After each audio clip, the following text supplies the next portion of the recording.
Aliens arriving on Earth first kill an entire small town and then bring half of its population back to life, although it's hard to call it life. We searched for a new home. We found one. This planet. Somewhere in Pennsylvania, in the small town of Berridge, a family sits down for dinner. Suddenly there is a loud bang outside, the lights go out and people briefly come to their senses before dying. Later on, exobiologist Lawrence Stone hears news reports on TV about a powerful explosion in Berridge that killed the entire population of the town, 1,300 people. The air in the settlement is poisoned by some toxic substance, and the theory that the explosion occurred at the local chemical plant becomes increasingly popular. Lauren takes a bath and remembers herself, her father, and a field she used to run through. Her memories are interrupted by the arrival of the military, although Lauren does not quite understand how she can help with the investigation. Colonel Emmerich introduces her to astrobiologist Santiago. Geologists confirmed that the accident was the result of a meteorite impact which released a deadly gas. That's why they were invited to the crash site. The military will be grateful for any evidence they find that can shed light on the nature of the incident. Emmerich assures Lauren that he chose her because he read her work, but asks her to take an alcohol test. Scientists are dressed in protective suits and taken to the meteorite crash site. On the way, Santiago praises her book on microbiology in Antarctica and signs of extraterrestrial life, but the woman doesn't engage in conversation. Arriving at the site, the pair only sees a snowy field and a small pile of ground. While Santiago inspects the area, Lauren notices a small sprout of some red plant and pities it for growing in such a terrible place. Upon arriving home, Lauren begins to search for similar cases and finds mention of a similar incident. In 2013, a meteorite exploded over the city of Chelyabinsk in Russia, and an interview with the local resident was filmed by American television. She recounted that after the meteorite fell, a poisonous gas spread throughout the area, causing many people to die. It was also said that a very large tree grew at the site of the impact, around which all living things died. The tree was cut down and information about the incident was kept secret. In the postscript to the interview, journalists reported that the woman was killed almost immediately after it. The next day, doctors begin to perform an autopsy on the man who died in Berridge, and at first everything looks completely normal. But when the doctor makes an incision, a strange blue liquid begins to seep out, which then returns to the body after a short time and the wound heals. But even more surprising is the resurrection of the man who suddenly sits up on the table and silently looks down, not reacting to the voices of those around him. The man has no pulse or blood pressure and his body is cold. In other words, by all indications, the man is dead. Suddenly there are cries behind the door. It turns out that another 40 people suddenly opened their eyes and came back to life. The doctors tried to get some kind of reaction from the resurrected, but to no avail. They are all residents of the town center who not only inhaled the poisonous gas but also ingested some substance that led to DNA transformation, and the only thing the resurrected do is occasionally turn around. Meanwhile, Lauren tells Emmerich about the Chelyabinsk meteorite, but the people in Russia were also victims, which means that this is someone's terrible plan. But the colonel does not believe in conspiracy theories. Later, a government commission discusses the incident and proposes simply destroying the bodies before it's too late. But to get answers, all the data must be carefully studied, otherwise Manhattan could be next. Later, the woman buys alcohol and drinks it while sitting in the car, reminiscing about a trip she took with her father to a secret place. The next day, Lauren goes to a room where the revived people are sitting and, selecting a girl, tells her about a book her mother used to read to her when she was a child, who has long since passed away. At that moment, her phone rings and a photo of the red plant from the scene of the incident appears on the screen, and the girl suddenly grabs Lauren's hand. The woman tells her colleagues about this and suggests that the plant is to blame. Santiago notices that all the survivors are looking in one direction, to the north, where the crash site is located. And then the colonel confesses that they found a sapling, but they don't know what it is because the plant is huge and continues to grow. The thing is that the area is sealed off and the plant was only noticed when it became visible from a distance. It turns out that it wasn't a meteorite that fell on the ground, but a huge seed. A team of scientists is sent to the site, taking one of the revived with them. They bring him to an unimaginably huge tree on a cart and watch from a distance, but he remains motionless. And when people have lost all hope, the man in the wheelchair suddenly moves, raises his head, looks in surprise at his hands and the snow under his feet. And then he admits that he can't survive in the Earth's environment, so he will stay here. Upon returning, Lauren reports that the tree is generating the necessary environment for its survival, including the air that is toxic to humans. The aliens arrived on Earth through special portals that scientists call wormholes. She is bombarded with questions, revealing that she has had problems with alcohol and prohibited substances. Later, a psychotherapist calls her answering machine, who was waiting for her at the session as part of his sentence. They were supposed to discuss her childhood memories that are haunting her, but she didn't show up. At that moment, her father shows up at the door, but Lauren is not pleased to see him. He tries to start the conversation and recalls how on her 8th birthday she asked for a scientific laboratory and they gave her an old barn. However, her obsession with space spiraled out of control and her mother became worried. Sometime later, the colonel summons Lauren again. The alien wants to speak, but only with her, as he sees her as a friend. They have prepared a list of questions and ask her to find out where they came from and why they came. The alien explains that their home is no longer suitable for their species. They were searching for a new home and found it using coordinates received from a human with the call sign Supernova 94. From that same human, the aliens learned all the strengths and weaknesses of humans. The alien asks the military to leave, and Lauren admits that the tree will soon destroy everything as it is harming the planet. The alien then says that humans will not be able to stop them because they are used to fighting and they have abilities. And here Santiago starts acting strangely. He drops his suitcase and begins to unzip his protective suit. The military personnel try to contain him, but they cannot do anything. The man falls to the ground and tears the hose from the mask of a soldier who was trying to help him. The soldier removes his useless mask and dies. Then one of the soldiers suggests shooting the alien. And just then they are hit by a sound attack that drives them crazy and they open fire on each other.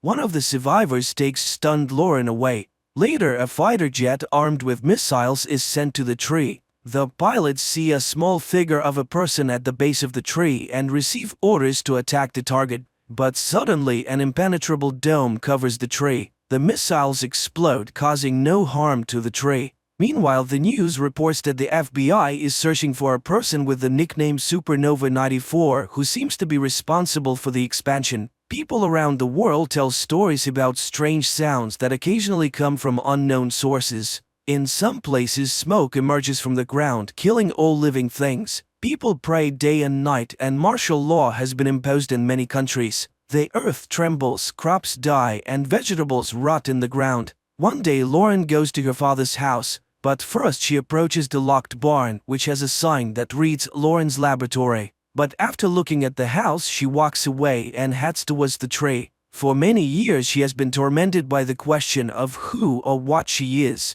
The end of the world is approaching, but she feels relief, as if she will finally live freely. And she plans to find the truth right here. She meets the alien who tells her that the tree is undergoing transformation. Feeling the tremble under her feet, Lauren lies down on the ground and listens to the hum of the planet. The time has come, new life is growing, and all of this has happened because of her. And finally, Lauren remembers the day when her father brought her to a secret base where an unidentified flying object had been brought down.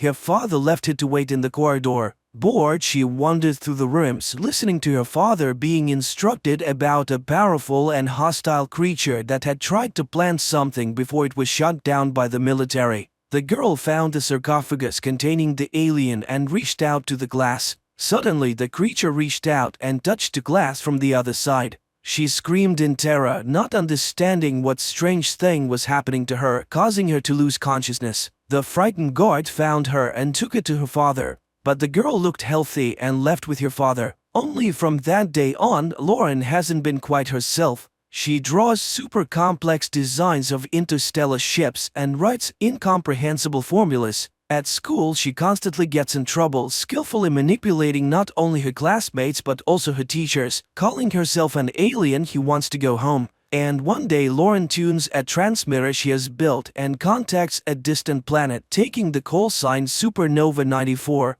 Her parents are horrified and forbid her from entering the laboratory. Lauren smashes toys, draws on walls, and tells her mother the date of her death. It is then that her father learns of her new DNA. The girl seems to be changing, becoming something other than human. Adult Lauren sobs in horror at her discovery, but the alien welcomes her home and she remembers telling the distant planet all about Earth. Meanwhile, mysterious X-shaped objects begin to appear all over the planet. They emerge everywhere, in forests and cities, deserts and mountains. And one day they suddenly explode, spreading black smoke that kills all life around them. And no one can hide or survive as the roots have already penetrated the entire Earth. The planet is no longer suitable for the human race. All earthly species and plants have been extinct. The evolution of a new species has begun and Lauren's journey has come to an end. She's finally home. And this is where the movie ends.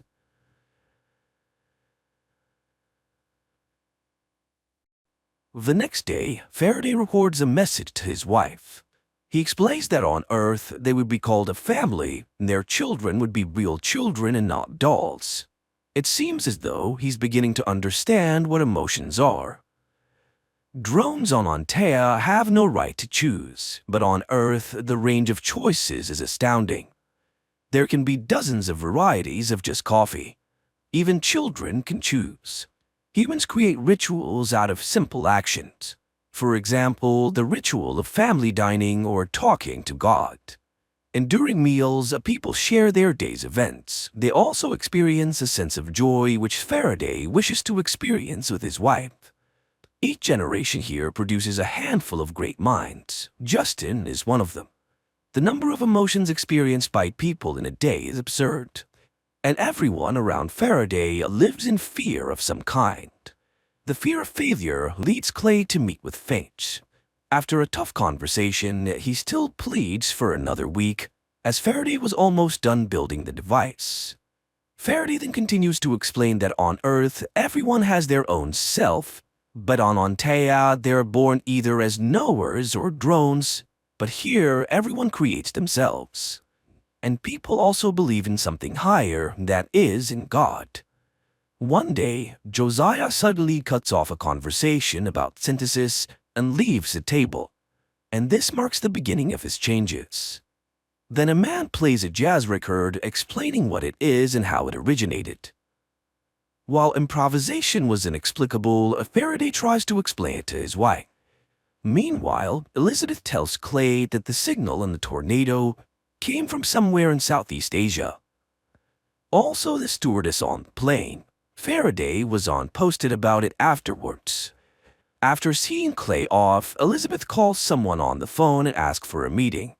At this time, Eddie informs his brother about the desire of oil magnate Thorne to buy half of the Origin Corporation. In London, Josiah notices a music store. He then picks up a guitar and starts playing, astonishing the salesman, but suddenly the man faints.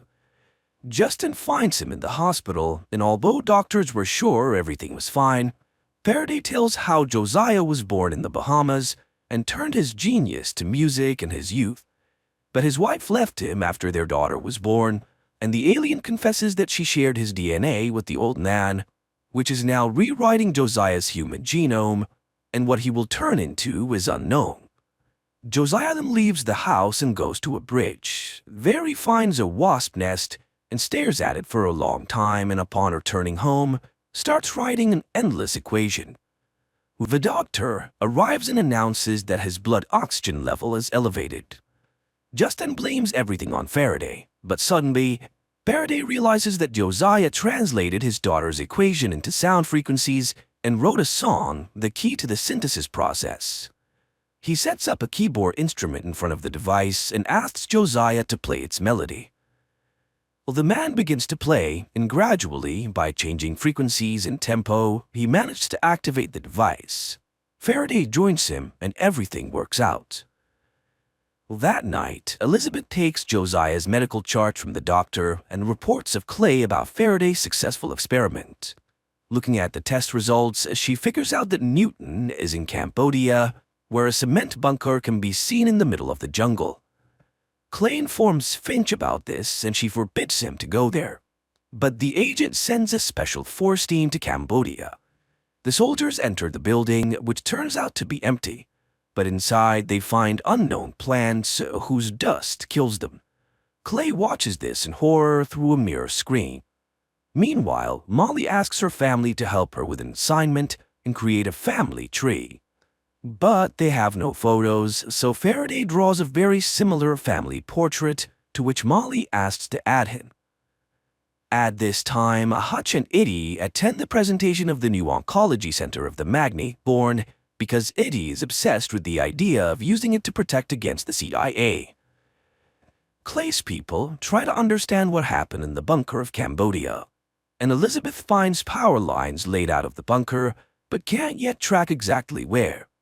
Josiah notices that the fingerprints are disappearing from his fingers, and he hears synapses forming in his brain, and realizes that he's becoming an Anthean. At Eddie's estates, a meeting begins attended by Clay.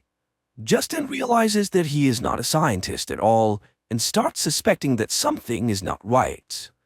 She doesn't want Faraday to fall into the hands of those who tore Newton apart. And later, Finch reprimands Clay for the soldiers' deaths and orders him to fly to Washington.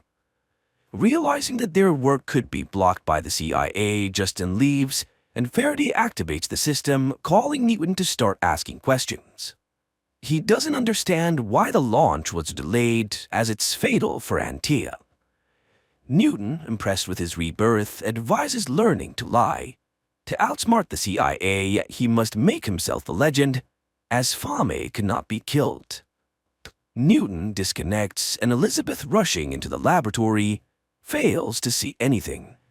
Thinking it over, Faraday suggests making their work public, as the CIA loves silence. Hutch arranges a meeting with a journalist friend, and Faraday talks about a new energy source and the CIA's threat to freeze the project. Eddie learns that a man named Clay emerged from a witness protection program. Clay at the moment tries to explain himself to a committee and shows an order signed by Finch and talks about the tape of Newton's interrogation. The woman is shocked as she did not expect much treachery from her protege. Clay gets a permission to continue the case. Elizabeth shows Justin camera footage from Cambodia, but Newton was not there, even though the bunker was sending a signal into space. Apparently, the alien was talking to his people and warns that Clay will never allow the machine to be taken unless they catch Newton. Justin tells Faraday about the soldiers' deaths, but he doesn't believe that Newton could have killed people. That night, Clay comes to Eddie and tells her that he and his mother came to America from Russia, but the woman turned out to be a terrorist. She blew up the building where she worked, abandoning her son to fate. That's when Finch found and adopted him. And he doesn't know where his real mom is now. And he destroyed his foster mother today, and meanwhile, Faraday also finds the Cambodian recordings and hears Newton's signal to Antea. He admits to Justin that Newton deceived everyone, and he never intended to return home because he wanted to bring the Antheans here.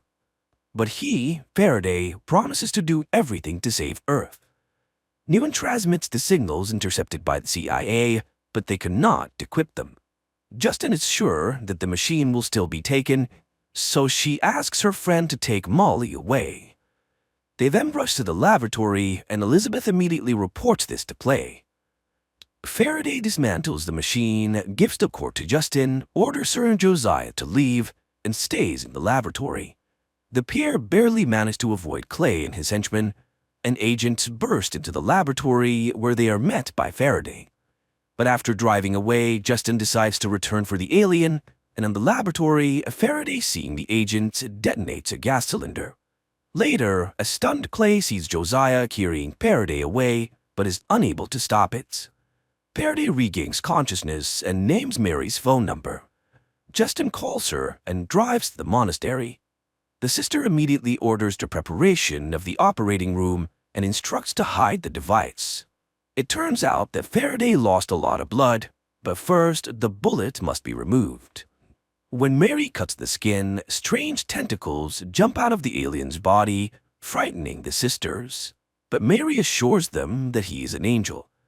Hutch receives an offer to sell his part of Origin for a large sum.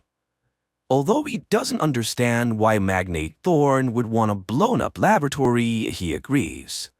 In the monastery, Mary sets up women on lookout posts, and Josiah announces that he's ready to give his blood to Faraday, convincing the sisters that he's a Nephilim, half angel, half human.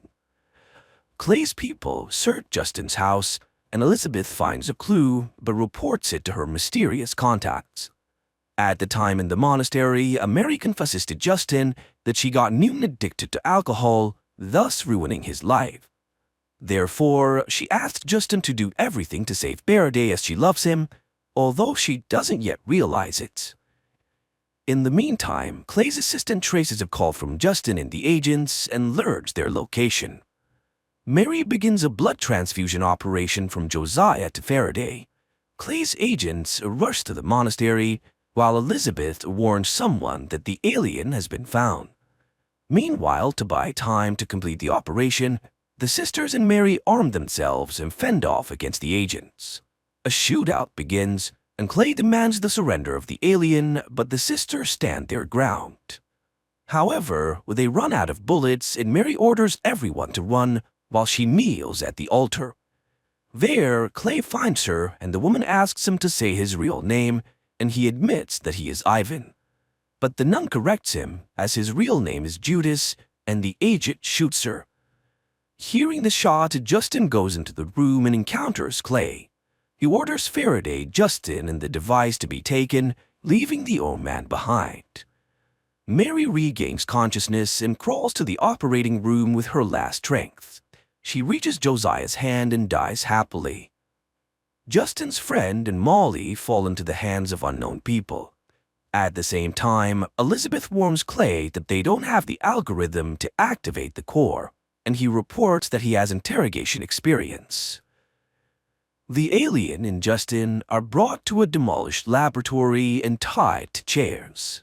Seeing Justin being beaten, Faraday confesses that the recorded signal from the tornado is an order for the remaining Antaeans to prepare for flight to Earth. Clay takes Justin to another room and orders Elizabeth to guard while he deals with Faraday. The agents start torturing and demanding to confess when and how the aliens will arrive. Elizabeth asks Justin for the algorithm, but Justin remembers how the girl betrayed her family. She allowed Clay to kill in the monastery, so how is she any better than him? Clay continues the torture, but it had no effect on the alien.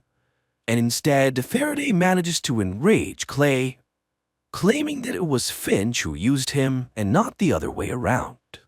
The agent orders water torture, but it turns out to be a gift for Faraday as he loves the water. Then Elizabeth remembers about the X-ray, and it truly causes Faraday pain, and he starts screaming, which Justin hears.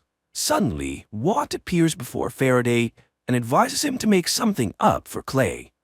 Elizabeth notices this and realizes that the alien is losing his mind. Watt, meanwhile, suggests to Faraday that Clay had two families. The alien starts seeing that one family abandoned the boy and the other he betrayed himself. This turns out to be the boy's eternal pain, and Clay gets angry and shoots Faraday in the leg. Visions of Antea, his family, and the flight flash before the alien, and he gives Clay a vision about the imminent arrival of a ship prepared by Newton. The synthesis machine is the ship's engine, but without Faraday it won't work, and the alien offers Clay to play Russian roulette.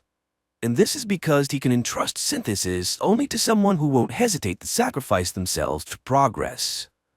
Faraday tells Clay about his biological mother's dossier, which he found on the internet.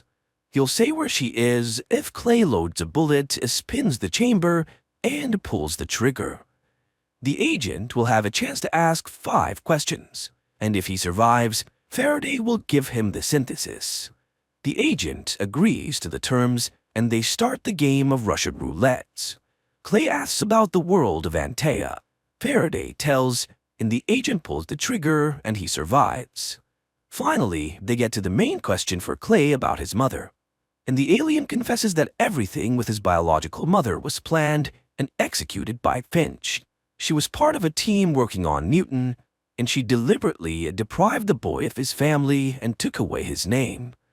Clay, driven mad, points the gun at Faraday, but Elizabeth, who enters, shoots first, killing the agent, and she contacts someone and reports that she has Faraday and Justin, and soon people from oil magnate Thorne arrive at the bunker.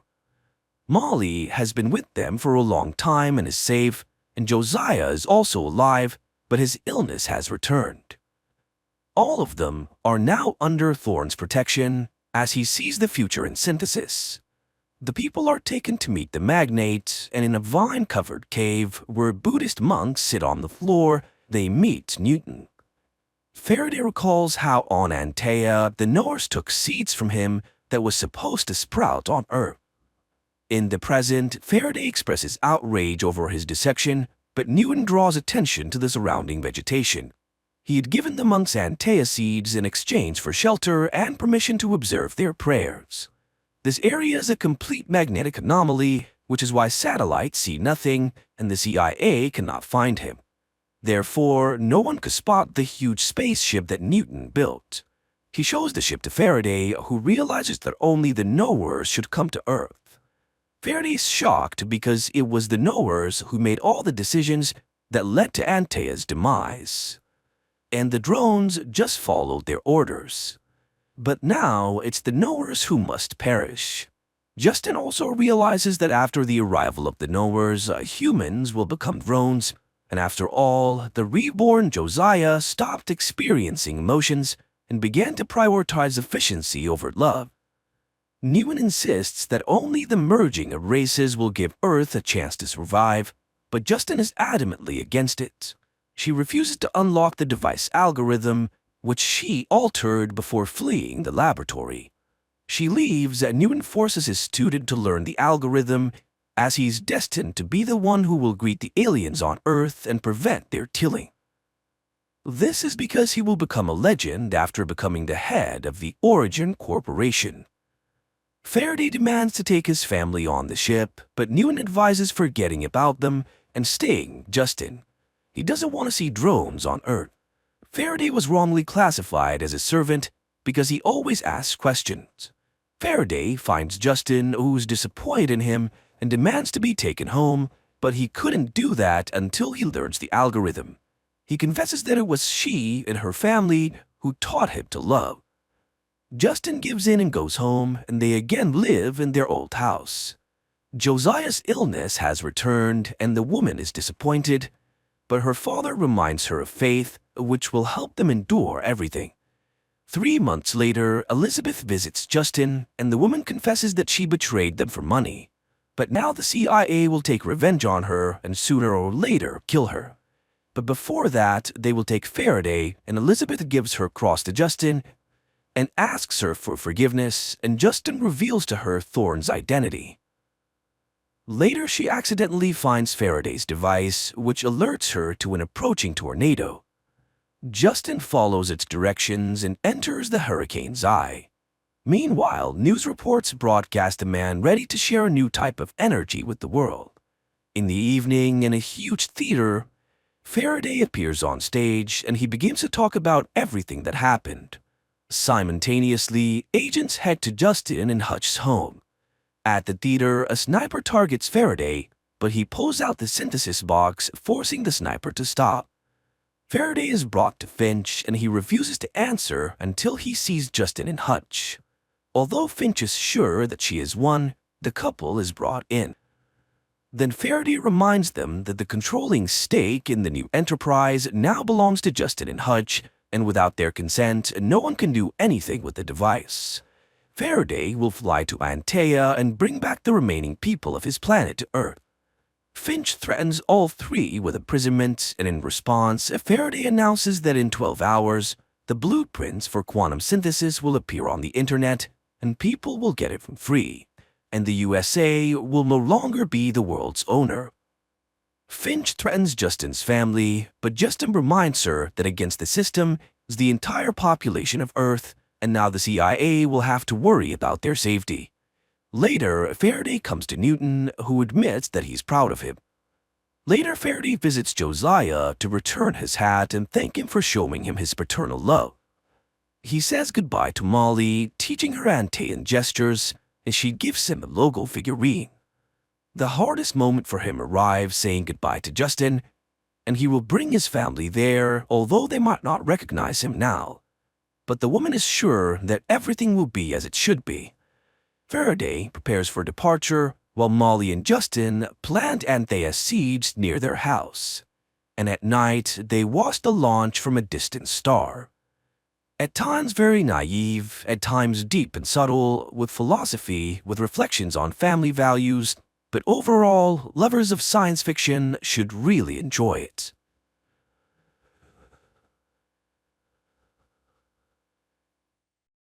Sunny Atlanta. The 13th day of quarantine in the city is on the brink of extinction. Panic and horror surround those who have managed to survive. No one understands how it will all end, but how did it all begin? 2 weeks before the current events. An ordinary day in Atlanta does not portend anything unusual. The city is bustling with life. Elementary school teacher, Caddy Frank, brings her students on a field trip to the local hospital. At the same time, on one of the floors of the clinic, Dr. Sanders finds herself in quarantine due to an unknown illness. The woman remembers that shortly before the first symptoms appeared, she had contact with a patient from Syria who was sick. In another part of the city, Jenna also feels unwell, but not because of the virus. She is anxious about moving in with her boyfriend Alex. At the last moment, Jenna backs out and confesses to a cop that she is not ready to rush. Alex is unable to sort things out with his girlfriend because he is called to the department. There, a major meeting is being planned, where the police are asked to prepare for a difficult situation in the city. There is a suspicion that the Syrian brought an unknown virus to Atlanta and quarantine may need to be declared. Dr. Sabina Lomers speaks to the police officers. She also talks about the threat of an epidemic but assures the audience that nothing serious is happening. Another main character who will face difficult trials is Teresa. The pregnant woman visits her mother's shop, where her mother reminds her that she is expected at the adoption agency, which is looking for parents for her daughter. The reminder upsets Teresa, but her boyfriend reassures her and assures her that he has everything under control. They will run away tonight and no one will be able to take their child. Caddy's students perform for the patients, but the teacher is concerned about why Dr. Sanders did not meet them. The doctor on duty pretends not to know about the colleague's fate and does not tell the teacher about the infected doctor's condition. Caddy begins to suspect something strange is happening soon. When they were about to leave, the doctors announce that the children will have to stay a little longer. The hospital is under quarantine and everyone must undergo a thorough check. Dr. Lorms arranges a secret meeting with Alex and asks him to take the situation under personal control. She admits that she has extensive experience but has never encountered such a virus before. According to the expert, the danger threatens not only Atlanta but the entire world. On-call officers are sent to the Zero patient's home, from where the doctors believe the epidemic began.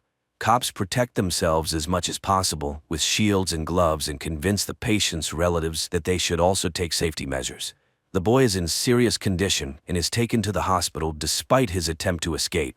Caddy realizes that her son and his friend Thomas have run away. The teacher goes in search of the boys just as the Zero patient is being brought in. The woman notices the patient but refuses to leave the corridor until her students are found.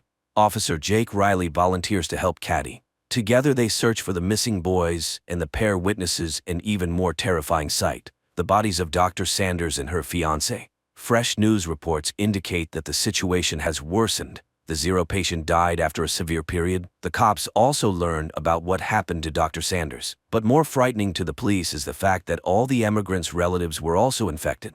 This means the virus spreads very quickly and kills the host within 48 hours. Caddy finds the boys in a rat lab. It seems the danger is over, but the doctor informs her that the quarantine is extended for 2 days and no one will be able to leave the hospital earlier. During the report, Dr. Connor informs the police that they have identified the virus. He assures them that traces of the pathogen were found in the Zero patient's personal belongings, and it all looks like an attempt to deliberately cause an infection. Teresa arrives at the train station to leave for her boyfriend's relatives, but unexpectedly, the train refuses to take new passengers and passes by. Upon learning that Jake is locked in the hospital, Alex directly asks Dr. Lorms about what is happening. The expert admits that a border is being established around the area that cannot be crossed for several days. By evening, panic begins in the city. People are surrounded by an iron fence, and many find themselves separated from their loved ones. Teresa learns that she and Xander are also on opposite sides of the cordon, and the girl will have to decide what to do next. Despite the measures taken, the number of infected continues to grow. At night, experts conduct an autopsy on the zero patient and discover that the virus affects all vital organs. Furthermore, there is evidence that it takes only 48 hours from infection to the end. There is no chance of recovery, and if a vaccine is not found soon, the world faces serious trouble. Alex manages to contact Jenna and asks her to stay in a safe place. The girl decides to lock herself in her office. Returning to her mother's shop, Teresa calls Xander and tells him that she is okay. Despite this, the boy promises to find a way and get to her through the dangerous fence. Jenna is joined by her colleagues who did not manage to leave the city. Meanwhile, the girl's fiancé receives a warning that he should not break the rules due to personal attachments. Jake is asked to help the doctors sort through the belongings of the sick to find their relatives. Examining the zero patient's mobile phone, the guy notices a frightening detail. A day before his death, the young man communicated with a blonde woman who had not been known about before. Jake immediately reports his findings to his colleagues, and the department decides to send a squad to search for the stranger. The police find the blonde's address, but her parents say she has not been seen since yesterday. Another emergency meeting is called, and everyone is ordered to find the girl within hours. While waiting for the doctor, Caddy listens to a news broadcast talking about the zero patient and the doctors who contracted the virus from him. For the first time, the woman notices discrepancies, but her thoughts are interrupted by Dr. Connor, who assures the teacher that everything will end soon and she and the children will be able to go home. Leaving, Caddy still decides to ask about her suspicions. She was surprised that Dr. Sanders died before the Syrian who supposedly infected her, but Connor avoids answering, muttering something about differences in immunity. Jake is sent to find the girl, and the authorities hope to hide the fact that the infected person is behind the fence. But it is no longer possible to help the blonde. The cops find her in serious condition in the apartment of old friends. The blonde and her friends are taken to the quarantine zone. But Lorms admits to Alex that the situation is too serious. The virus spreads faster than they could have anticipated. Alex calls his fiancée to reassure her, but he does not dare to tell her what the city is facing. The police have been ordered to strengthen the cordon and use weapons in case of violations. More people with symptoms of infection continue to arrive at the hospital. Among them, Jake sees many children, but the doctor says that this is not the worst. The hospital is running out of free beds, and soon there will be nowhere to isolate the sick. In addition to the bad news, the officer has an unpleasant task. Connor asks him to cremate the bodies to prevent outbreaks of other diseases. Another problem for the authorities is Leo Green, a local journalist. He continues to publish panic-inducing videos, and Lormes instructs Alex to stop the provocateur. The cop tries to negotiate with Leo, but the journalist is sure that the authorities are hiding something, and he must get to the truth. A few minutes later, a new video from Green appears online, this time attracting the president's attention. Jenna's colleagues realize that they will not have enough food until the end of the quarantine, and the men decide to go to the store. The girl does not like this idea, but the majority votes to take the risk. Teresa's mother also takes the situation lightly. The girl sees her mother raising prices on essential goods to make a profit. To entertain the children, Caddy takes them to the roof. This gives everyone a chance to breathe fresh air, but the girl does not have time to relax. Thomas runs away, ignoring the teacher's cries. The girl finds the student on the stairs, next to a sick man. Drops fall on the boy, and it becomes clear that he is now infected. Thomas is sent to isolation, and the teacher blames herself. She tells the doctor that she promised the boy's father to take care of Thomas, but let him down. The men return with full bags of groceries, but Jenna does not let them into the office. She notices that her friend took off his gloves, meaning he could have brought the virus on his hands. A customer who was charged too much brings her friends. They raid the store, but Teresa's mother is saved by Jake's appearance, who received orders to patrol the city. Caddy finds Thomas's ward empty. She catches up with the boy at the hospital exit, and his father refuses to leave his son in the quarantine zone. The doctors have no choice but to let the patient go. Alex's pleas have no effect on Leo, and in pursuit of a hot story, he allows his colleagues to leave the closed area. He is not even frightened by the fact that one of the girls has symptoms of the disease. Alex and Jake manage to meet secretly on neutral territory. Both guys are nervous, but they have to work together. Leo Green tells the whole world how to leave the closed area.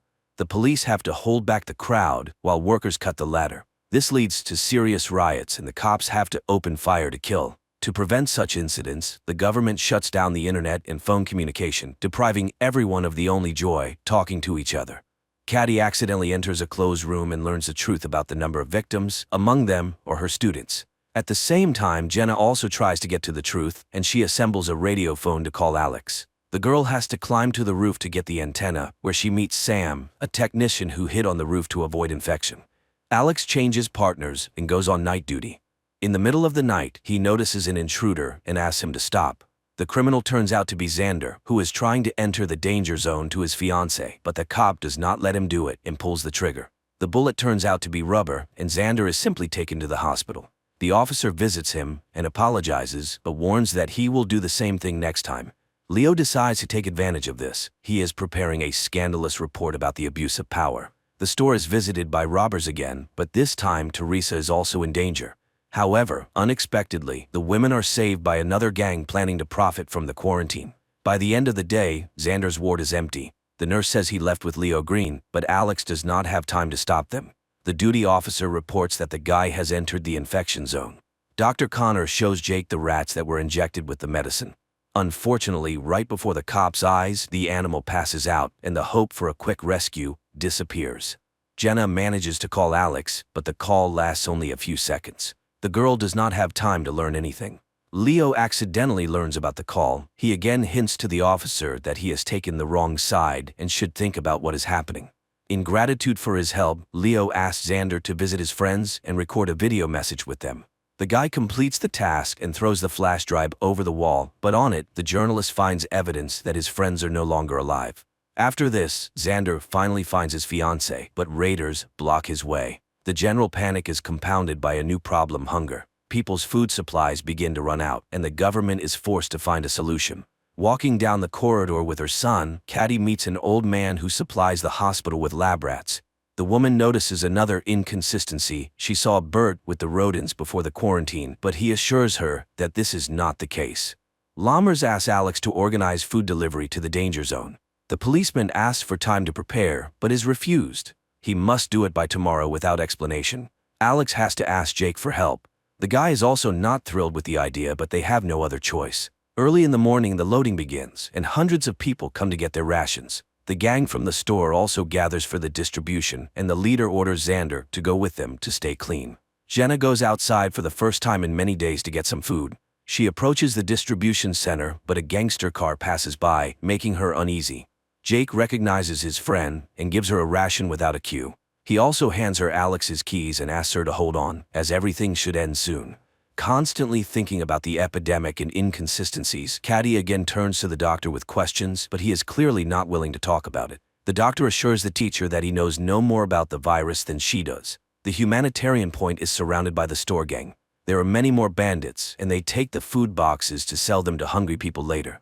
Alex is furious that the leadership did not listen to him, and the products fell into the hands of bandits. But Lammers does not see this as a problem. She believes that residents still have a chance to buy food and satisfy their hunger. Jake's partner turns out to be infected, and the officer offers him help, but the officer refuses to go to the hospital. He knows that no one can help him, and decides to solve the problem on his own. Returning to the shelter, Jenna falls into the hands of other bandits who also try to take the box. The woman is saved by Sam, whom she recently refused to let into the office, but the friends remember Jenna's recent act and, despite everything, do not let her or Sam into the clean zone. Alex and Jake meet again, and the senior partner admits that he no longer trusts the leadership. He tells his friend that, due to the robbery, he had to leave his subordinate in the danger zone. At this moment, this very subordinate calls Chief Besser and reports that their plan worked. Jake tells Caddy that she was right. Something is being hidden from them. Dr. Sanders and her boyfriend had no personal belongings, but the conversation has to be postponed. Thomas's sister is admitted to the hospital, asking the teacher to find the boy. Their father died, and Thomas is left alone. Alex also begins to doubt the leadership's honesty, and he goes to Leo's house to hear his version. He finds the journalist drunk, but the guy comes to his senses and promises to help in the search for answers. Despite Jacob's persuasion, Caddy goes in search of Thomas. The gang is joined by the very cop sent by the police chief. He promises the bandits a radio phone in exchange for being accepted into the group. Thomas is not at home, but Caddy discovers her son, who secretly followed her. Quentin tells his mother that he knows where to look for his friend, and the company heads to the baseball field. The search for the truth has to be postponed. Alex is tasked with removing a man from an empty house who is preventing it from being demolished. The cop has to spend a lot of time talking about the happy past the city has lost. Teresa's mother helps the lovers escape. She gives the couple a bag of baby things and tells them to wait for her in a safe place. The company finds Thomas's things, but they are surrounded by a crowd of crazy racers. Jake has to open fire, and only then do the young people continue to search for the boy. Caddy finds her son and his friend, but they are near an infected man. The teacher is frightened, but Thomas assures her that he cannot get infected. Xander and Teresa come to Jenna's office and ask for shelter. One of the girl's friends is against the couple entering, but Jenna lets the guests in without his approval. Thomas is placed in isolation, but Caddy has hope that the boy indeed has immunity and can save everyone. During the meeting, Alex hands Jake a flash drive with a damaged file. If it can be restored, they will learn the truth, but only Jenna can do it. In return, the officer also receives a memory card with a message for the old man from the empty house. When he delivers the message, the stubborn man cannot hold back his tears. Teresa sorts through the baby things and finds the radio phone her mother stole. At that moment, the phone's owners appear at the door, holding a gun to the girl's mother's head. The company has to open the door, but the bandit refuses to take the phone and leave. He demands that Teresa and her boyfriend go with him. Unexpectedly, Jake comes to the rescue. He convinces the gangster to leave and leave the office alone. Alex sees hundreds of people moving in an unknown direction, but no one can say where they will be placed. Jenna tries to open the file, but it is severely damaged. The girl does not have time to do anything with it. New guests appear in the office, a gang wanting access to prohibited drugs. The company begins to strengthen their shelter, but the intruders find weak spots through which they manage to penetrate inside. Tony decides to take a risk. He goes down to negotiate with the criminals, but the negotiations fail. The elevator returns Tony with an axe in his back. In addition to the deceased guy, one of the attackers enters the office, but he does not have time to harm anyone. The guy is infected and collapses at the entrance to the room. Jenna finally manages to restore the file, but the girl does not have time to watch it. The power goes out in the office, and all the doors are locked. To restore power, Jenna has to leave the shelter and go downstairs. Meanwhile, the bandits almost manage to open the elevator doors, but the girl raises the switch in time. On the way back, Jenna takes the radio phone and calls Alex. Talking to his fiancé, the officer hears her being attacked. The girl manages to break free and return to the office, but the intruders do not retreat and try to cut through the door. The company has no choice but to come up with the craziest plan. Alex tries to penetrate the closed zone to help his fiancé, but he is caught by the National Guard soldiers. Jenna orders everyone to take cover, and when the psychos burst into the office, Jake activates an explosive device. A fire starts, but all the attackers are unconscious. Unexpectedly, one of them jumps up and attacks Teresa's mother. The men manage to neutralize him, but the woman is infected. Alex is arrested, but unaware of this, Jenna asks Jake to call her fiancé and calm him down. She also mentions that the phone the bandits had has a government military number and they need to figure out how it ended up in the infection zone. Teresa's mother leaves. As a farewell, she asks her daughter for forgiveness for not wanting to accept her child. More than 48 hours have passed since Thomas's contact with the infected, and the boy continues to look healthy. His DNA is implanted in rats to try to create a vaccine. Connor reports his observations to the leadership, but the boss tells the guy that they don't have time for experiments. Caddy and Jake review footage from surveillance cameras and find out that the zero patient was not the immigrant boy, but a certain Henry Burns. He came every morning to secretly meet with Dr. Sanders, and judging by the man's behavior, he knew about his illness. Dr. Connor allows Thomas to leave and informs everyone that the boy does not just have immunity, his body defeated the virus. This means that based on his DNA, they will be able to make a cure for the unknown virus. Jenna leads her friends to a church under which there are ancient tunnels. The girl plans to lead the group out of the cordon through them to safety. Alex tells Leo everything he learned from Jake, but the journalist cannot find any trace of Henry Burns. The men get the impression that the zero patient was deliberately sent to the hospital. Lammers returns Alex's badge and authority, but in return she demands that the cop take Thomas out of the infected zone and hand him over for experiments in her unit. Dr. Connor disagrees with Lammers' decision, but she rejects all objections and insists that only her laboratory can find the cure. Everyone has hope for a quick return to peace and normal life. It seems not everyone will live to see this happy moment, but some decide not to waste time and enjoy the moment, using all possible safety measures. Leo finds out that 2 days before the epidemic started, Burns received a package with the virus. Now he wants to know who the sender was, but Alex asks him to postpone the investigation so he can carry out the order. All night the company breaks through the exit to the tunnel, and in the morning they finally go underground. At the same time, Caddy and Jake go to the meeting place to hand Thomas over to Alex. Dr. Connor realizes he was wrong. The patient bitten by a rat injected with Thomas's DNA is infected. During the seizure, he infects several more people, and the doctor understands that the boy is an asymptomatic carrier. If he leaves the cordon, the virus will take over the entire city. The company has to return due to gas that has accumulated underground. They remain in the infection zone. Meanwhile, Thomas ends up in the hold the zone between districts. He is met by Alex and Dr. Lammers, but at the last moment, the transfer is cancelled and the boy is sent back. While Alex tries to figure out what to do next, he receives a voice message from Leo. The journalist claims that the virus was created by Connor. Alex and Lammers remain in quarantine in the container between the zones. Thomas is returned to the clinic and quarantined to figure out what to do next. Jenna's company returns. The group could not go underground due to accumulated gas, but the office is empty. Teresa and Xander left to find a cleaner place. On the main street, the guy begins to suspect he was wrong. Hundreds of protesters are holding a rally demanding to be released from the infected zone. Xander tries to protect the girl from the crowd, but Teresa sees her mother in the crowd and tries to break through to her. Not wanting to risk his pregnant girlfriend, the guy decides to check who she saw in the crowd. Jake arranges a date for Caddy and the couple has a great time until a frightened Quentin runs into the room. The boy says that old man Ray took the other children and led them out of the hospital to break through with the others. Leo meets with an ex-girlfriend and asks her to get Connor's call details. He has no doubt that the doctor's to blame, but to prove it, he needs facts. Xander realizes that Teresa was mistaken, but as a result, he encounters an infected person. The boy manages to escape. Unlike Bert, the old man has his box of medicine taken from him and falls to the ground. The street riots intensify and a squad is sent to the danger zone. Lammers tries to stop the captain, but he does not listen to the doctor's orders, and several vehicles head through the cordon. Jake finds Ray, but the girl he took with him is not there. The old man abandoned her because of virus symptoms. Caddy spots Mary before Jake can tell her about the infection, and the woman takes the child into her arms despite the blood. The crazed crowd pushes Teresa to the ground. Xander runs to her but is afraid to touch his girlfriend for fear of infecting her. When Jake finds his friend, it becomes clear that she is now also sick.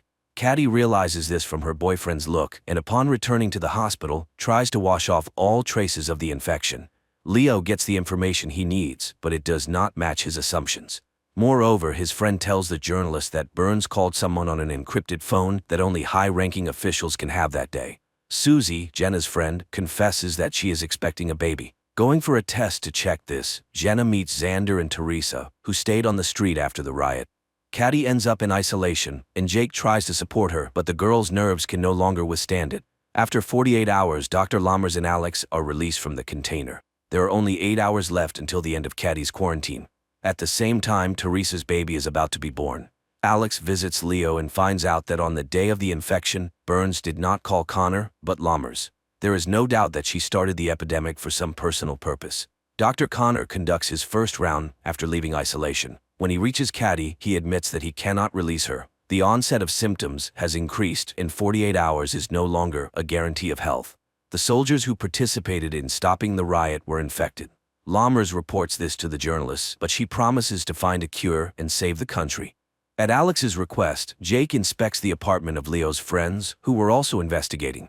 There he finds ashes, all that remains of the documents and evidence. When friends meet to discuss this, Alex realizes that Lammers and the police chief are involved.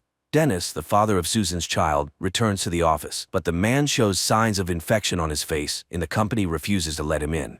To make it easier for the man, Susan tells him that there was a mistake. She is not pregnant, and he has nothing to blame himself for. Alex meets with the chief and says he knows the truth, but it turns out that Besser did not know that Lammers released the virus into the masses. Jenna and Susan fail to ease Teresa's pain, but as usual, Jake appears at the right time. The guy calms the young mother and helps her daughter be born. Alex asks Leo not to publish material against Lammers until they have substantial evidence. An argument begins between the men, and the journalist agrees to wait no more than 2 hours. Not wanting to waste time, Alex goes directly to the doctor and asks her to resign. Lammers tries to intimidate the officer, but when she realizes he is not joking, the woman promises to hold a conference and leave her post. Teresa shows Xander their daughter, and the baby is placed in a crib made of boxes. Jake tells Caddy about this joyful event, but the girl's delight is overshadowed by a cough with traces of blood. Lammers gives a press conference, but does not admit her guilt. She claims that Dr. Connor accidentally released the virus. Still unaware of this, Connor conducts experiments and tries to find a cure. Jake asks him to try to save Caddy, and the doctor agrees to give her a trial dose of serum from Thomas's blood. Old man Bert regains consciousness and discovers that his leg is broken. Despite this, he finds the box of medicine and tries to get home, where his wife has been waiting for him all this time. Connor learns what Lammers did. He does not understand why his colleague did this to him, but despite this, the doctor does not give up trying to save Caddy. Giving her the injection, Connor tells the girl how the virus penetrated their clinic. Jenna meets Bert and gives him her water. She also gives the old man a cart so he can finally reach his wife. After the injection, Caddy gets worse. She is tormented by nightmares and barely waits until morning. To support his friend, Jake brings a TV and invites her to the movies. The couple spends the whole day together, but Caddy gets worse again, and she decides to confess her love to her boyfriend, fearing that there may not be another chance. Jenna tells her friend about her conversation with the gangsters. Trader Miz offered her a route to the healthy zone, but it is very expensive. Sam agrees to contribute his share, but only if Jenna agrees to leave the others and go with him. Alex goes to Leo's apartment, which turns out to be empty. After losing, the journalist refused to fight Lammers, but later the cop receives a pizza from a friend in which Leo left him a note with an address and a key. Caddy gets worse by the minute, and Jake prepares to say goodbye to his friend. He asks the doctor to help him put on a protective suit, and when the girl falls to the floor, the boyfriend takes her hand to ease her suffering. The doctor tells Jake that he can say goodbye to Caddy's body, which is waiting for cremation.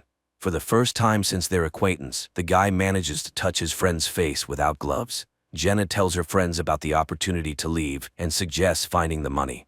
But Teresa refuses to go. She wants her daughter to grow up a little. Arriving at the address Leo sent him, Alex finds evidence that will help him punish Lammers. Teresa, Xander, and their newborn daughter reach Bert's house, Teresa's grandfather.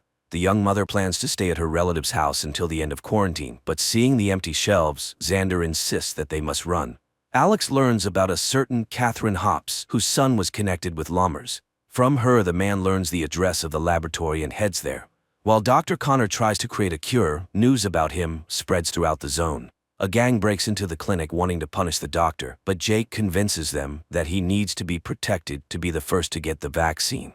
This is the last thing Jake can do before leaving. He decides to run through the cordon to save Quentin. Alex inspects the abandoned lab and finds solid evidence of Lammers' guilt. He accuses her and names a true zero patient who fell ill several years ago. This time, Lammers does not argue. She admits she created the virus and believes it is needed for the country's safety. But now she asks Alex to postpone the battle and focus on fighting the virus, which has now crossed the cordon. An attack occurs in the hospital, and one of the gangsters becomes infected. Dr. Connor has to give him the test drug. It is his only chance not to become a victim of the bandits. Jake prepares Quentin to cross into the healthy zone and promises to find him as soon as it is all over. Jenna's company also prepares to go underground to cross the cordon. At the same time, the body of the boy who tried to take the risk is examined and an army is assembled so that no one else can cross the border. To prevent illegal crossings, the tunnels are mined and blown up. Alex tries to stop it, understanding that there may be people there, but the captain refuses to make concessions. Unaware of the government's plans, Miz orders the fugitives to prepare to descend into the tunnel. Meanwhile, at the hospital, Dr. Connor transfuses Thomas's blood to the infected gangster, hoping this will cure him. Despite all attempts, the gangster cannot be saved. Because of this, Jake has to save the doctor. The gang leader cannot forgive him for the loss of his brother. The explosions catch the group deep in the tunnel. The ceiling begins to collapse, and the company is divided. Teresa, Xander, and their baby are left alone. Connor finds a way to make the medicine, but for this he needs people with the same blood as Thomas. Jake tries to find volunteers, but no one wants to participate in the dangerous experiment.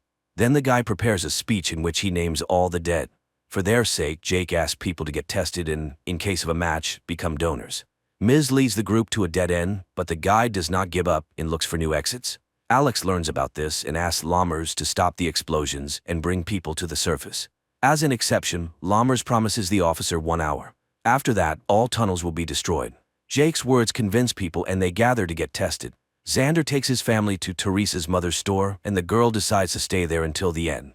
The doctor finds blood with antibodies. A local priest can be a donor for the medicine. Old man Bert spills the last bottle of wine and adds a secret ingredient to it. He and his wife raise their glasses to toast that their suffering ends. Hugging on the couch, the couple prepares to go to a better world. Alex finds the fugitives, among whom he sees Jenna. The girl assures her fiancé will let them into the clean zone, but Alex does not know what to do. His time is running out. Dr. Lammers orders the tunnels destroyed, but at this moment, Leo's report about everything the blonde did appears on the screens. Alex does not let the fugitives go, but returns to the quarantine zone with them. And Jake, scattering Caddy's ashes over the city, prepares for a new battle with the virus that changed the world.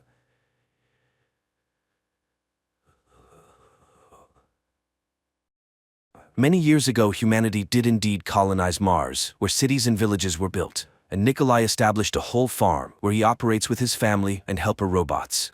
However, the grasping hands of the oligarchy reached even to the Red Planet. In the year 2085, a young man named Konstantin is preoccupied with wealth and readily takes on any projects promising profit. His friend, Nikolai, bets on intelligence. Konstantin passionately invents a device that will help translocate consciousness, which he aptly names the Translocator. Konstantin immediately comes up with a catchy slogan for selling the device, but Nikolai tempers his friend's enthusiasm, as it's not even clear if this translocator works. So, Konstantin promises to bring a rat for an experiment, but instead brings a man named Vitaly, who is willing to swap consciousness with a dog, as it could be a ticket back home. His wife loves dogs. Nikolai refuses to conduct experiments on a human, even though Konstantin has already paid the man with money borrowed from his mother. Now he desperately needs results. Therefore, Konstantin conducts the experiment himself. Nikolai arrives when the man is already convulsing inside the device's force field. He tries to turn off the device, but at that moment it shuts down on its own because the transference is complete. However, the test subject makes no sound, and the frightened men attempt to get confirmation of the experiment's success from the dog. But the dog remains silent, while Vitaly speaks up, signaling a failure.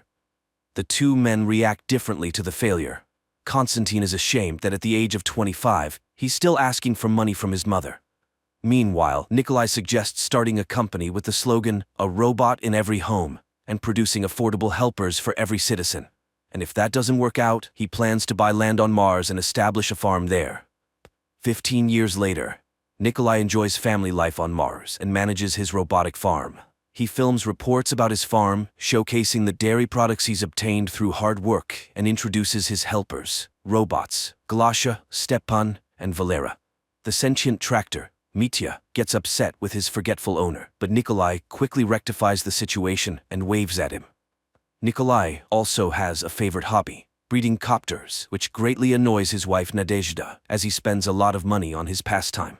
After deflecting her complaints by claiming he's shooting a promotional video, Nikolai shows his subscribers a drink made from tea fungus and introduces his eldest daughter, Marina, who is not enthusiastic about farm life at all. And after that, Nikolai presents his younger daughter, Lyudmila, who is passionate about constructing cyber weather installations in the form of Russian birches. There are 4 such birches controlling the weather in the entire region, which the girl enthusiastically demonstrates to the audience. Afterwards, the guy settles into his cyber bread box and flies to the landfill, which is regularly replenished with waste from Earth. There, he accidentally finds a discarded but fully functional robot. His wife, Nadezhda, is angry with her husband for bringing all sorts of junk into the house. However, he plans to name the discovery Vova and integrate it into their household, to which accommodating Nadezhda reluctantly agrees, but she prefers to call the robot Vanya. In conclusion, Nikolai invites good people to come to Mars, build, develop, and enjoy life, a sentiment echoed by his entire family. However, while relaxing in the evening amidst the idyllic Russian natural landscape, Nadezhda has serious doubts that anyone will heed their call. Meanwhile, the CEO of a major corporation, Konstantin Baragozin, is indulging in some pool time while contemplating his portrait on the moon when he is informed about the arrival of shareholders. Irritated, he wonders why his assistant Pavel couldn't come up with some excuse. However, Pavel has already exhausted all the reasons Konstantin could use to decline the meeting. At that moment, a button pops off from the CEO's jacket, right in the hands of a robot, who is promptly discarded. Konstantin angrily insults the shareholders, who have just entered his office, and they begin to ask uncomfortable questions. Failing to provide clear answers, he is threatened with a change in leadership. He reminds them that Izhevsk Dynamics is his brainchild, and it was he who came up with the slogan about robots in every home. To this, they respond that the controlling stake of shares is in their hands. Konstantin urgently needs to come up with something positive, which he passes on to his assistant. Unable to think of anything better, Pavel announces the construction of a new factory on Mars. The shareholders like the idea, and Konstantin is given 1 month to execute it. In turn, he delegates the task of starting construction to Pavel. However, it turns out that the eccentric person who built the farm in the right location refuses to sell it for any amount of money. Konstantin orders that this stubborn person be shown to him and is surprised to see his childhood friend, Nikolai. Meanwhile, on Mars, a new day begins. Lyudmila sifts through the old remnants of her father's inventions and finds the translocator, but Nikolai brushes off her questions because they have a more interesting task at hand: activating the new robot. When turned on, it starts searching for a rag to perform the task of floor cleaning. At that moment, spaceships land on the farm, and from the largest one emerges a delegation led by Konstantin, who rushes to embrace his old friend. However, Nikolai isn't particularly thrilled with the guests. Konstantin is amazed by the abundance of goats, which have long been extinct on Earth. But Nikolai doesn't want to talk about his achievements because he's deeply resentful of Konstantin's underhanded takeover of their joint company. Konstantin suggests putting the past behind them and offers a huge sum of money, enough for Nikolai to settle anywhere, even on Jupiter's moon, Europa. For this suggestion, he immediately receives a punch in the face. Enraged, the director signals his assistant to read out a decree declaring the corporation as the owner of Mars, and the demolition of the farm buildings begins immediately. This is when Nadezhda steps into the fray, but Konstantin's henchmen grab the family and lock them in a hangar. Suddenly, the man realizes that the robot Vanya is missing and sees that it is still carrying out its task. Nikolai outwits the guards and escapes from the hangar, while Konstantin's assistant tries to persuade his boss to be more lenient, since evicting people from their homes is illegal. For this, he promptly loses his job. Meanwhile, Konstantin finds a sink and starts washing up, taking off his expensive jacket, which the robot Vanya promptly mistakes for a rag and adapts it to clean the floor. An infuriated Konstantin runs after the robot, but at that moment, the workers dismantle the farm's generators, and Nikolai, who has rushed into the barn, shoves his former friend, causing him to land precisely in the translocator chair. The device activates. When it all ends, Nikolai tries to activate Vanya, but it suddenly starts speaking with Konstantin's intonation and threatens to destroy the entire farm. Seeing the man's body, the robot begins to scream, realizing that its consciousness has ended up in Vanya's body. Nikolai is pleased that the translocator works, and the robot becomes angry, demanding to be returned. Meanwhile, Konstantin's body begins to behave erratically, which his assistant notices. Pavel orders that the suffering CEO be taken away, pushing aside the annoying piece of machinery. Nikolai sees Konstantin being loaded onto a spaceship, where his family is, and rushes after them, but the spaceship takes off, leaving Nikolai and Vanya with the CEO's consciousness in an iron head. At night, Nikolai fixes his car, all while enduring Konstantin's reproaches, who demands that the man urgently take him back to Earth, for which they need to reach the train station. Nikolai scolds the inept CEO, who then sets off on foot but gets stuck in Martian sand. In the morning, Nikolai finds him, and upon hearing his promise not to interfere with the farm, digs out the robot and drives it to the train station, encountering a Martian sandstorm along the way. Meanwhile, Konstantin's assistant returns home, where he is greeted by his wife and children. He has to admit that he got fired. Galina reminds him that their family is drowning in subscriptions for the apartment, for the car, for the new renovation. They'll have to give up Italian wallpaper and designer furniture. And tomorrow, their subscription for the refrigerator expires. Maybe they should ask Baragozin for leniency. After all, it's all for the family. Meanwhile on Mars, Nikolai frees himself from the sand-covered car and locates Vanya's head by his voice. Searching further, he finds Vanya's body, which he has to catch up to. After assembling the robot, he digs out the car, and Vanya confesses that the train they're rushing to is the last one, because nobody should know about the construction of the new factory. Finally, the couple manages to pull out the car, but it refuses to start, so Nikolai forces Vanya to apologize to the supposedly offended car, laughing at the absurdity. After that, the car starts and speeds towards the train station. At the same time, Pavel arrives at the office and sees damaged robots, scattered belongings, and an incoherent CEO who makes him eat soap. He calls a doctor who gives a startling diagnosis. Baragozin's memories and personality have been erased, and his level of development is that of a 1-year-old child. Meanwhile, Nikolai's car approaches the city of Marsyansk when an elderly woman flags them down, asking for a ride to the train station. The old lady takes a liking to Vanya, reminiscing about her own robot, Grishka. She had sold her land to Baragozin's company, received a gift, and got a train ticket. Nikolai asks the old lady to share her thoughts about the oligarch because he can convey people's opinions to him. The elderly lady begins to express her desires, which Vanya has to confirm. Finally, the group arrives at the train station. Nikolai says goodbye to the car and sends it home. The people and the robot then board an interorbital elevator and ascend to the platforms. However, there are no tickets left for the train to Earth. Nikolai tries to negotiate with the conductor when Vanya notices a ticket with the elderly fellow passenger. Meanwhile, on Earth, Galina seeks details about the incident from her husband. It turns out that Baragozin won't start speaking and thinking somewhat normally for at least a year or two. She advises her husband not to tell anyone anything and to become the leader of the corporation and to raise a good person out of the former CEO.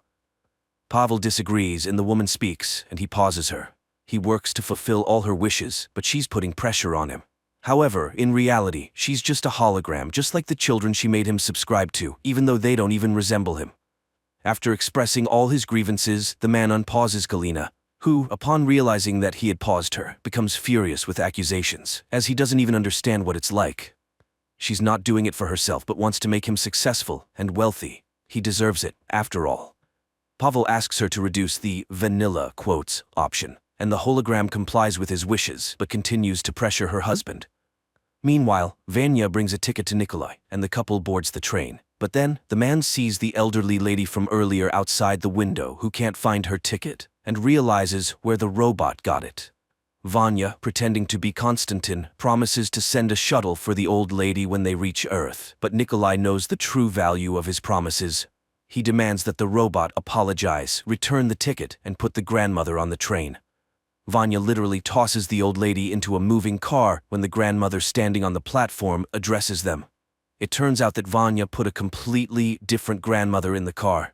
Nikolai sends Vanya to catch up with the train and remove the wrong grandmother, while he helps the actual traveler catch up with the car. But the grandmother activates the rocket engine on her suitcase trolley and catches up with the train herself. The train departs. Vanya expresses everything he thinks about Nikolai's softness, which caused their separation in the first place. Then Nikolai switches Vanya to vacuum cleaner mode and it starts cleaning the platform, threatening Nikolai with dire consequences when it returns to its body. Vanya finds a space mail ticket. Nikolai has an epiphany. The couple heads to the post office. At the same time, Pavel is getting ready to sleep in Baragozin's residence when Galina reminds him of certain options that were not available to them. Nikolai and Vanya set out on their journey to Earth in a postal box, but there's a mix-up at the sorting, and the package veers off course to Pluto. Meanwhile, Nikolai's family returns to Mars in a hacked rescue capsule, landing in the desert. They immediately spot their car passing by. That's where the second episode ends. Folks, if you're interested in finding out what happens next, please write about it in the comments, and we'll shoot the continuation.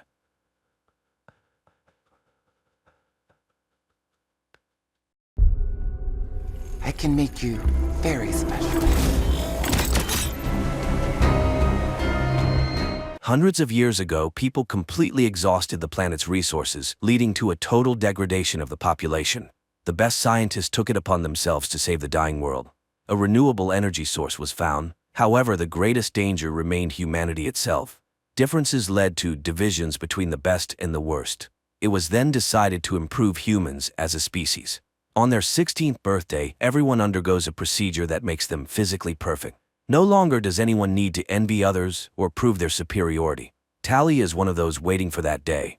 For now, she is called an ugly, but she has the opportunity to see what she will look like, as she can choose her eye color or skin quality. That evening, she sneaks onto a bridge where her friend Paris is waiting for her. They watch a party in the City of the Beautiful, envying those who are already there.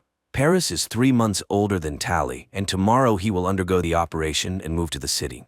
Tally will have to wait her turn, and she fears that Paris will forget about her, but he assures her that she will always be his squints, and he will always be her nose.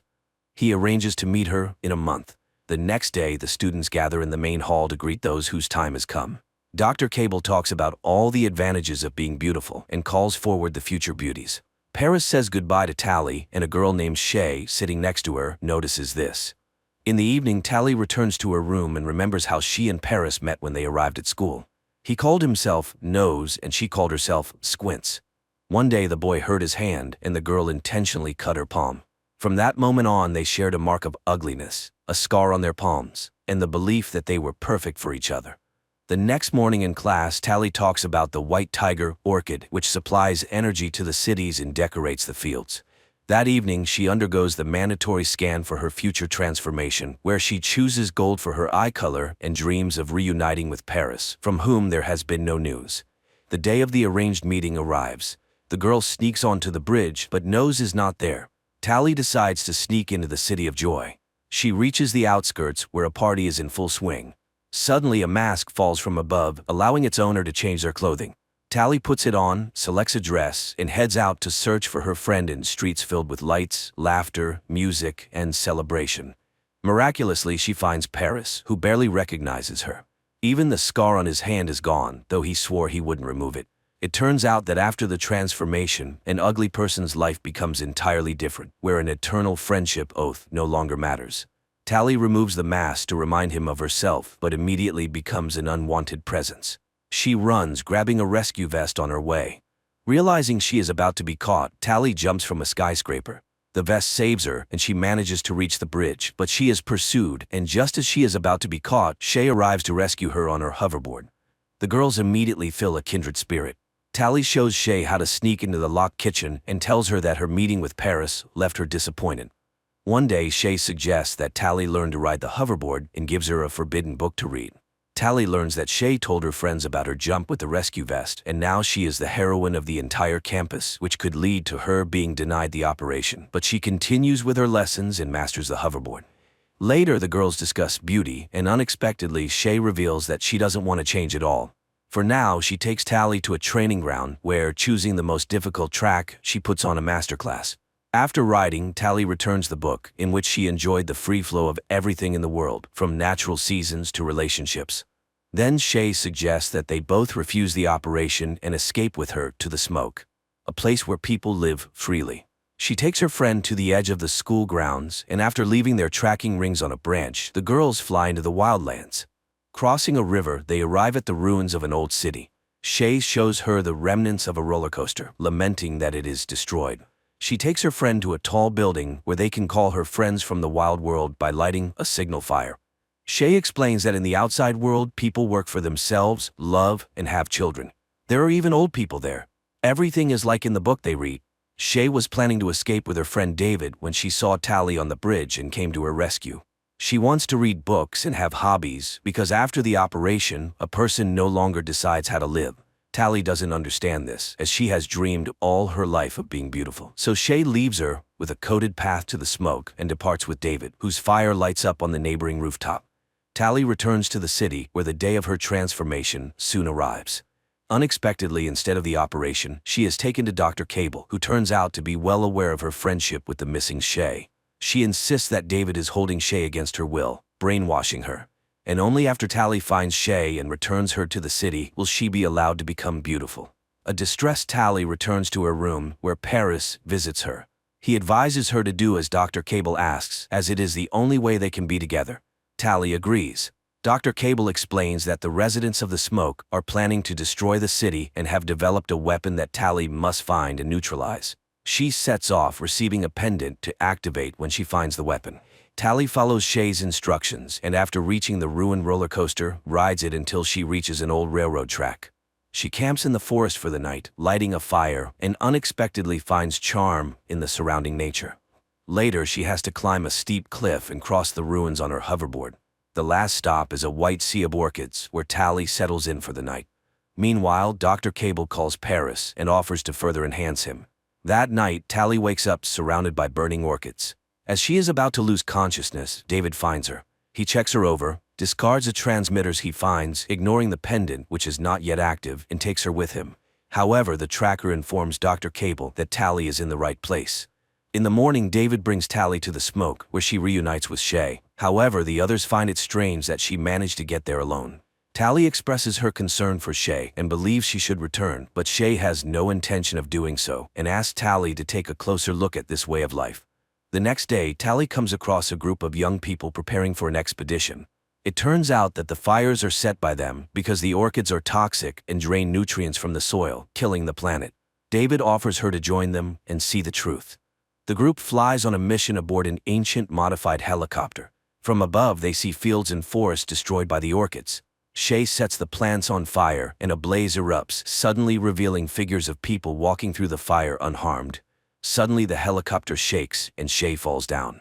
Tally immediately jumps after her. She finds her friend and grabs her just as she sees a figure in a blue suit running towards them. But Tally grabs onto a rope thrown down from the helicopter and the two girls are pulled out of danger. Later they discuss what happened, confused about how the city's scouts found them.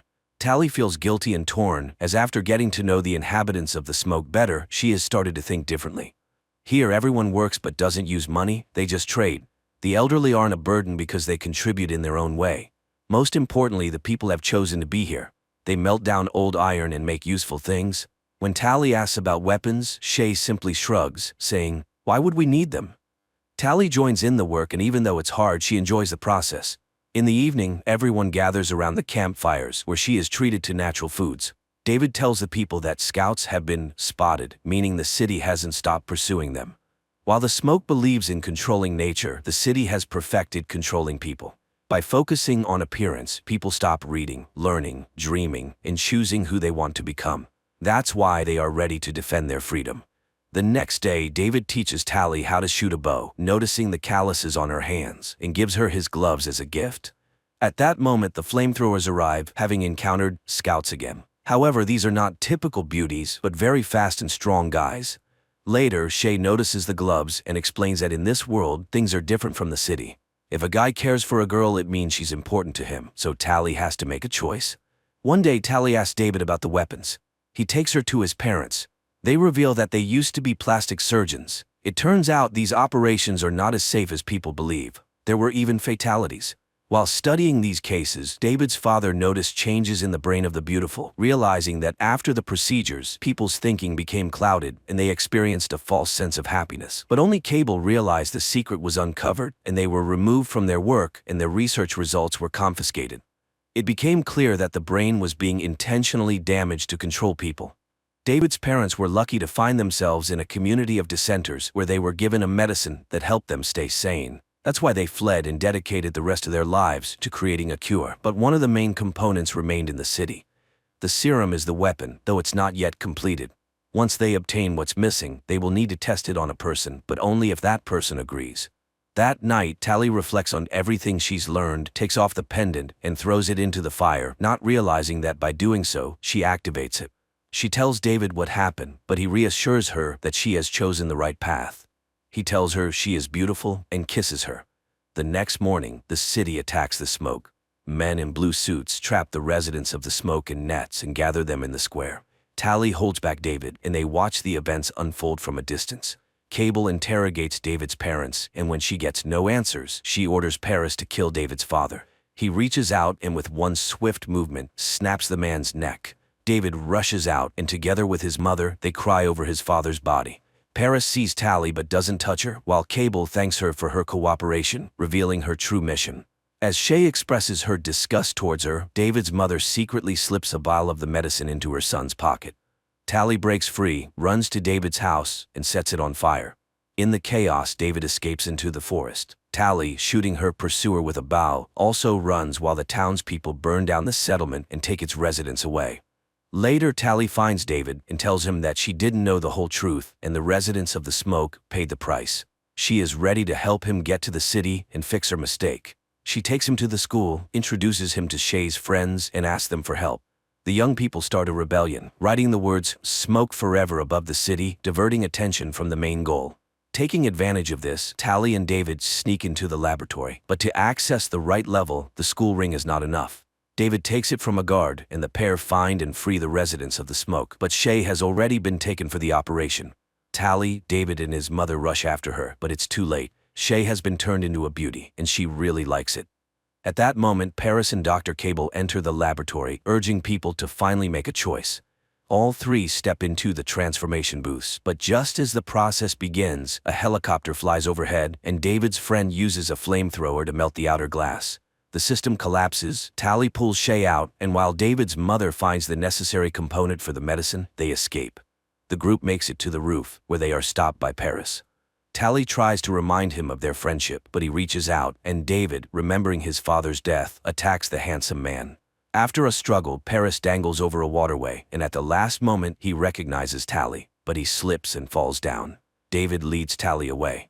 Later, the group gathers in the ruins of the ancient city. David's mother shows them the retrieve component and pulls the vial from her son's pocket.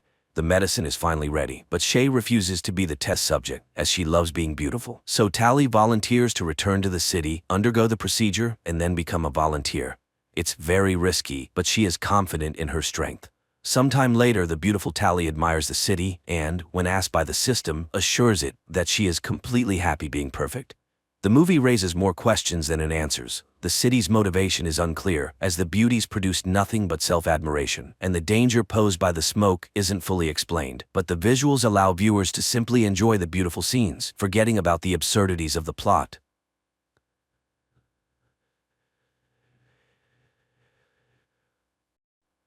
The day comes when a highly advanced extraterrestrial civilization sends to Earth a subatomic artificial intelligence, which covers the planet like a dome to slow down the scientific progress of humanity. You've got more to phone what you laugh more idea we can do. The year is 1966. In China, a young physicist named Wen Jie witnesses the murder of her father, accused of counter-revolution in belief in God. She herself is arrested. London, 2024. A strategic intelligence inspector responds to a call. A renowned physicist has voluntarily ended his life, leaving a note on the wall of his apartment. It was a countdown. Meanwhile, at Oxford University, a particle accelerator test is underway. The project leader, Vera, tries to send her colleague Saul home as the development is being shut down. Lately, voices of renowned scientists claiming that physics is not a science had been increasingly heard, which depresses the young scientist. Unexpectedly, Vera asks him about his belief in God, and upon receiving a negative answer, she goes to the huge reactor and throws herself down. Later, two friends, Augie and Jin, who are also scientists, discuss the strange events happening around the world. Saul recently sent a bizarre video recording of a phenomenon that is simply inexplicable from a physics standpoint. Watching the recording, Augie suddenly notices a strange flickering before her eyes. At the same time, the inspector is also puzzled by the strange deaths and notices 5 talented young scientists whom the deceased Vera once sought worldwide and involved in her research. A memorial service for the deceased woman begins in the church. Vera's friends and students express their condolences to her mother when Augie arrives. The girl still doesn't understand what is happening to her and what the flickering numbers before her eyes mean, and she suffers from it. The inspector also follows a ceremony and manages to film an elderly gentleman whom none of the attendees know. After the funeral, Augie goes out to smoke. She sits on the steps in a quiet alley, but her lighter is broken. Suddenly, a girl appears next to her, offering her own lighter and starting a conversation about life and God. Augie even takes her for a recruiter to a sect, but then the girl suddenly offers to stop the countdown ticking before Augie. All she needs to do is shut down her nanofiber research project, and tomorrow at exactly 12 o'clock in the night sky, she will see the universe winking. Then the recruiter leaves. We are shown again the year 1967. After her arrest, Wen Jie is sent to a secret radar base, where she will have to serve for the rest of her life. In the present time, the inspector manages to find out that the owner of an oil corporation, a very wealthy man named Evans, was present at Vera's funeral. But tracking his helicopter was unsuccessful. Another oddity emerged. One of the deceased scientists had a very strange, shiny helmet, which intelligence failed to obtain. Meanwhile, Vera's mother gives the same helmet to Jin, who came to visit the woman, and then it turns out that Vera's mother is the same Wen Jie who was arrested in the 20th century in China. Later, Jin puts on the helmet and is transported to virtual reality. She finds herself in the middle of a desert, over which the hot sun quickly rises.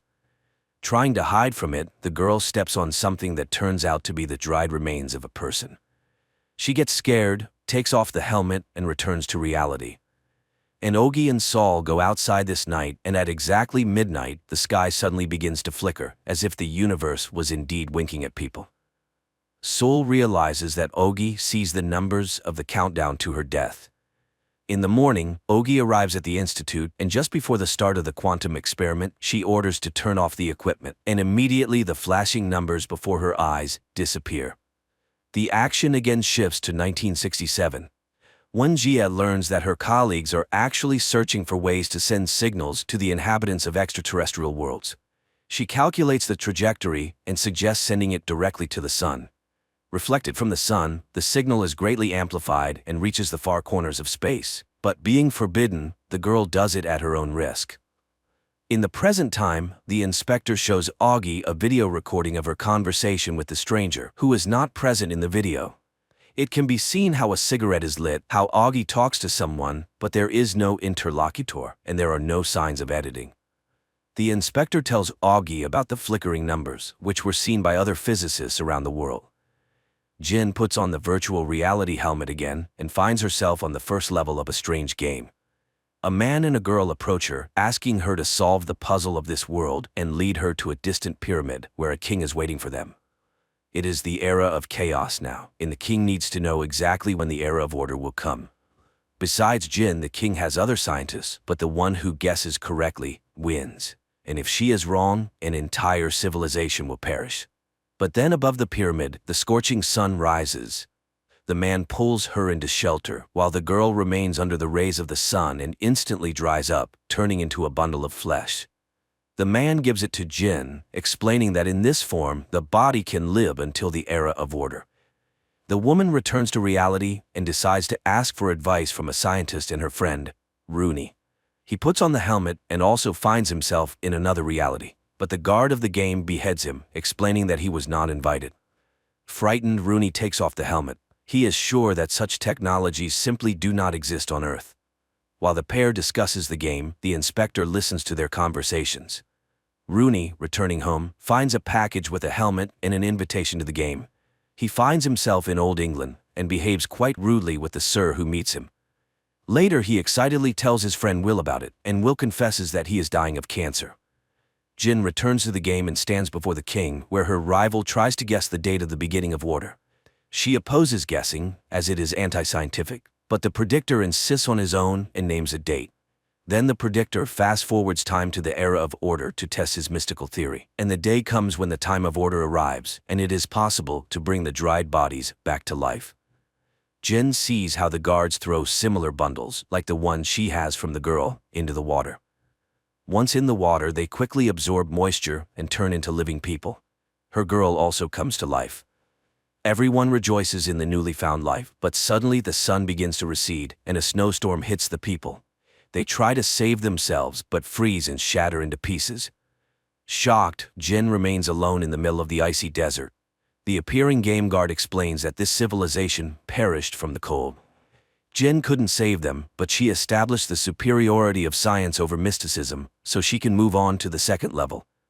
The inspector reports to his boss Wade that in the 20th century, observatories around the world caught a strange signal, and one of them was the Chinese observatory.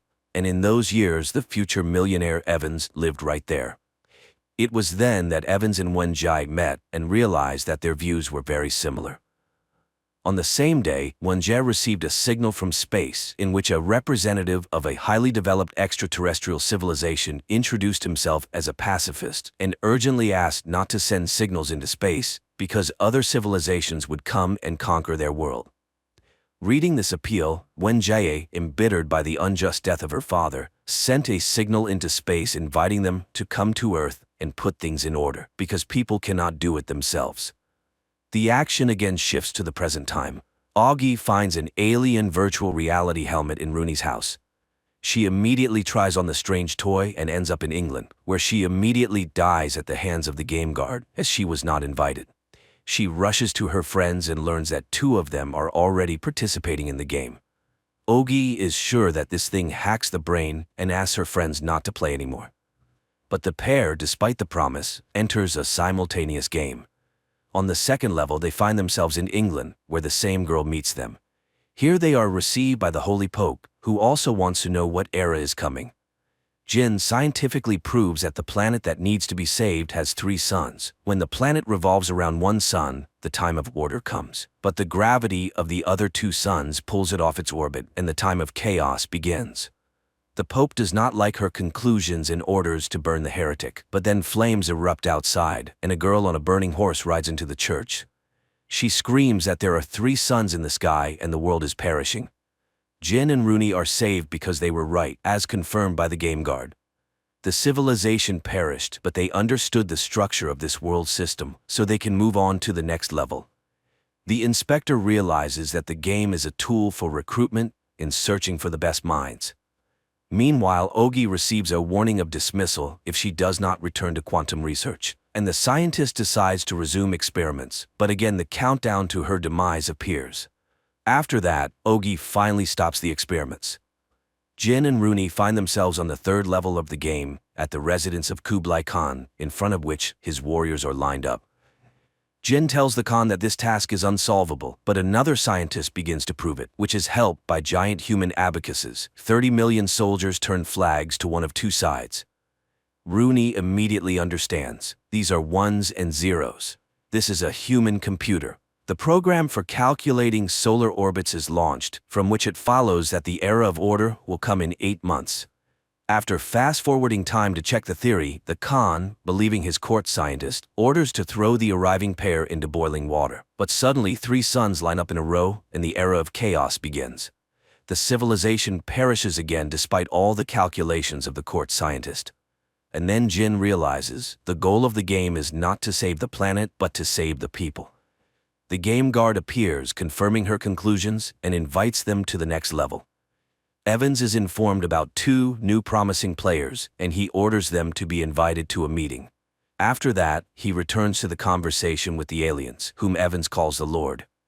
Evans tells the aliens a fairy tale about Little Red Riding Hood and the Big Bad Wolf, from which the aliens conclude that humans have lost their survival instinct since they have made contact with another civilization from deep space. The man reminds that it was done by one woman, and the Lord, after a pause, decides that fearlessness leads to extinction. Therefore, humanity must learn to fear. Jin and Rooney meet the recruiter, who congratulates them on advancing to the next level. Jin has realized the purpose of the game, and the answers to the rest of the questions will be found on the 4th level. The pair puts on the helmets and finds themselves in a desert. The game guard and the girl inform them that Jin was right. The 3-body problem has no solution. Having 3 suns, the planet is inevitably doomed. Therefore, they decided to look for a new home. They built thousands of starships, and this is the last hope of their civilization. But without the help of Earthlings, they cannot survive, and the girl asks people to help her kind. The puzzled people take off their helmets, and the recruiter confirms that this is all reality. The aliens, the Santi, are already heading here, and they created the game to tell Earthlings their story and prepare for the meeting with new neighbors. Rooney considers this a lie and refuses to play further, while Jin receives an invitation to the meeting. Meanwhile, Rooney returns home, not noticing that the inspector is following his house. Rooney goes up to the 2nd floor and suddenly sees the recruiter there, who pushes the guy onto a glass wall and kills him, and she disappears from the video. Friends learn about Rooney's death. The inspector reports that there is no image of the killer on any of the video cameras, and asks Jin to go to the meeting as a spy to arrest the killers of their friend. Later, the inspector reports that they found Evans's ship, on which he, along with 1,000 followers, has been living in international waters for the last 30 years. That's why he is so hard to track down. At the same moment, Evans receives a warning from the Lord that his enemies know about the upcoming meeting. But there is no need to fear, his people will be protected. Evans calls the enemies pests, which he has to explain to the aliens, because they associate this word with bugs that can be simply crushed. Remembering the fairy tale about Little Red Riding Hood read to him by Evans, the Lord concludes that all humans lie, and they cannot coexist with liars. They are afraid of people. The Lord falls silent and no longer responds to Evans. Jin goes to the appointed place to meet with the followers of the aliens. The founder of their movement is invited to the stage, and Jin is surprised to see Wenjie. The woman begins her speech, promising salvation from the Santi, who will arrive in 400 years, but they need to prepare the Earth so that the aliens can receive it as a gift. In the midst of her speech, the police burst into the room. Wenjie orders her people to obey, but when the recruiter sees the police taking Jin away, she realizes that the scientist is a traitor and opens fire. Chaos ensues, people die, but their leader Wenjie calmly watches it. Jin finds the inspector and takes her away. The detainees are put into cars, not noticing that the recruiter is not among them, who will return to the story later. On one of the days, the inspector interrogates Wenjie, who confesses to receiving a warning from the aliens and sending them an invitation to Earth, as humanity is incapable of saving itself. The Lord, that is, the aliens, allowed her to be captured because apparently she is no longer of any use. Evans turned out to be Vera's father, and Jin is needed by them because she is considered the best physicist. After Wade's report, they conclude that Evans must have kept all records of his negotiations with the aliens. But how to capture his ship? It's clear that while the special forces will be storming the ship, Evans will simply destroy all the evidence. And the ship is just approaching the Panama Canal, with the Lord still not making contact. The inspector asks Augie to help the government and resume the production of nanofibers. Together, they go to her laboratory and the girl turns on the equipment. Contrary to her fear, the countdown to her demise in the case of developing ultra-strong nanofibers does not appear. Later, Wade, with the help of a team of naval soldiers, installs the system developed by Augie on the shore of the Panama Canal, disguising it as old columns. The girl suffers from a guilty conscience because of the children and women on board, but Wade reminds her of the fate of all humanity. And then the ship enters the canal. On Augie's command, columns with invisible, ultra-strong nanofiber strings rise above the water, but no visible effect is observed. And when the military already thinks that the technology does not work, the invisible strings start cutting everything that comes under them. The invisible death destroys metal and bodies with equal relentlessness. Evans, realizing that something terrible is happening, manages to take the disc with the recording of the negotiations, but dies in the ship's hold. The ship is carried ashore, where it crumbles into a huge burning heap. Later, the wreckage is searched, and the disc is found at Evans's corpse. Specialists of the administration try to decrypt it, and when they are already in despair, it suddenly opens. And the aliens themselves did it. Wade tells Wenjie everything, who is still confident that the aliens will help the Earthlings. And then the man lets her listen to the recordings of Evans's conversations with the aliens. The woman hears with horror that the aliens cannot live with humans because humans are liars. Later, Wade brings Jin to headquarters to show her the decrypted materials about a mysterious sophon. In the movie plot, this is an elementary subatomic particle capable of moving at the speed of light. The woman suggests the chief put on a helmet, and they find themselves in a desert where they are awaited by the game's guardian. She says that the aliens are not at all like humans, and also reports that their species is doomed. They have to fly to Earth for another 400 years, but during this time humans will manage to create the newest weapon, capable of destroying the aliens, because progress on Earth moves at a speed unimaginable for their species. After all, the Earth's world is stable, unlike the constantly dying planet Santi. That's why they decided to destroy Earth science, for which they invented sophon. There are more than 3 dimensions in the universe, which are folded in such a way that they are not visible, but Santi has the technology to unfold them. They focus unimaginable energy for humans on one proton and open it in a higher dimension, after which it becomes gigantic. And using this technology, Santi created artificial intelligence the size of an entire planet and reduced it to the size of an elementary particle. And now sophon is demonstrating its capabilities on Earth. All of Santi's resources went into creating 4 sophons, each pair of which are connected by the effect of quantum entanglement. 2 remained with Santi, 2 were sent to Earth. Everything that people see and hear, the aliens see and hear simultaneously, even if they are separated by light years. Sophons have almost no mass and they are easy to accelerate to the speed of light, so they recently reached Earth and infiltrated all the laboratories where the planet's best minds work. So soon, science will be destroyed because instead of truth, people see wonders. The world is entangled in illusions. People see what Santi wants to show them. They are everywhere and constantly observe processes, revealing human lies. So soon, Earthlings will learn to be afraid again. Jin and Wade take off their helmets and exit virtual reality. Around the world, gadgets start to turn off. A message appears on all video panels calling people bugs, and the sky is covered with an unknown substance which transforms into something resembling a huge eye. And only the wounded but alive recruiter rejoices at this. Upon learning that aliens were heading towards Earth, the world was thrown into turmoil. Riots broke out, which the police and the army had to quell. Despite assurances that the aliens would not arrive for another 400 years, Earthlings are preparing to declare that they are not bugs. Funds are being organized everywhere to raise money to fight the aliens, although some believe in Santi's good intentions. On one such day, the inspector brings scientist Jin to Wenjie, who concludes that the professor is simply a traitor to the human race. Under the leadership of Wade, the main headquarters for the defense of humanity is being set up. He gathers the best scientists on the planet and announces the start of the war with Santi. Despite the aliens having SOFONs, humans have a chance. The first thing to do is to gather information, for which a probe will be sent to meet the Santi fleet. But for this, its speed must be no less than 1% of the speed of light. Hearing that scientists do not believe in such a possibility, Wade summons Jin and gives her the task of developing such a probe. And the girl does it. She arrives at the headquarters and demonstrates her idea. The probe must have a sail and get acceleration by following a predetermined trajectory where nuclear charges will be waiting for it. Of course, this will be very expensive, but it is possible. Meanwhile, stores start selling out of products, and enterprising merchants have announced the sale of stars to collect money from billionaires. One day, friends gather at the home of Will, who is dying of cancer, trying to cheer him up. However, Jin has another goal, to persuade Ogi to create a sale of ultra-strong nanofibers for her probe, which her friend categorically does not want to do. But after Will's intervention, Ogi changes her mind, as the friend is convinced that it is being done for the common good.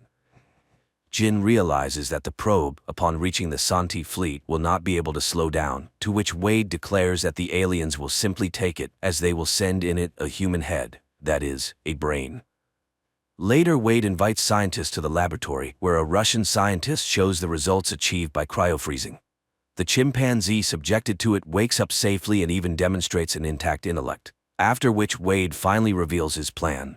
He will go into freezing and will wake up from time to time to check how his plan for preparing to save humanity is going. At this time, Augie develops a new technology that allows making a huge and strong canvas of nanofibers, which will allow Jin's idea to be realized. The time comes when it is necessary to decide on the choice of the first person who will go to meet the aliens. A physicist-scientist who is ready for death is needed. It turns out that Wade has long been thinking about Will's candidacy, who is dying anyway. Sometime later, Jin comes to Will and tries to dissuade him from participating in the flight, but the guy wants to bring some benefit with his death. Meanwhile, Wenjie confesses to Saul that her daughter died when she found out that her mother had called the aliens to Earth. Then she says goodbye and leaves forever. Will undergoes tests and refuses to sign the oath of allegiance to humanity. What if the Santi turn out to be better than people think? But it turns out that Wade needed a candidate loyal to the aliens so that they would definitely take him aboard. The wounded recruiter hides in a lonely trailer in the forest, and one day the game warden addresses her from the TV screen. The Lord has not forgotten his followers, and there will be an important task for her. One day, Saul goes to see off a friend, and when they stop briefly, a scooter flies at the guy. Saul falls and thus is saved from being hit by a car that has lost control.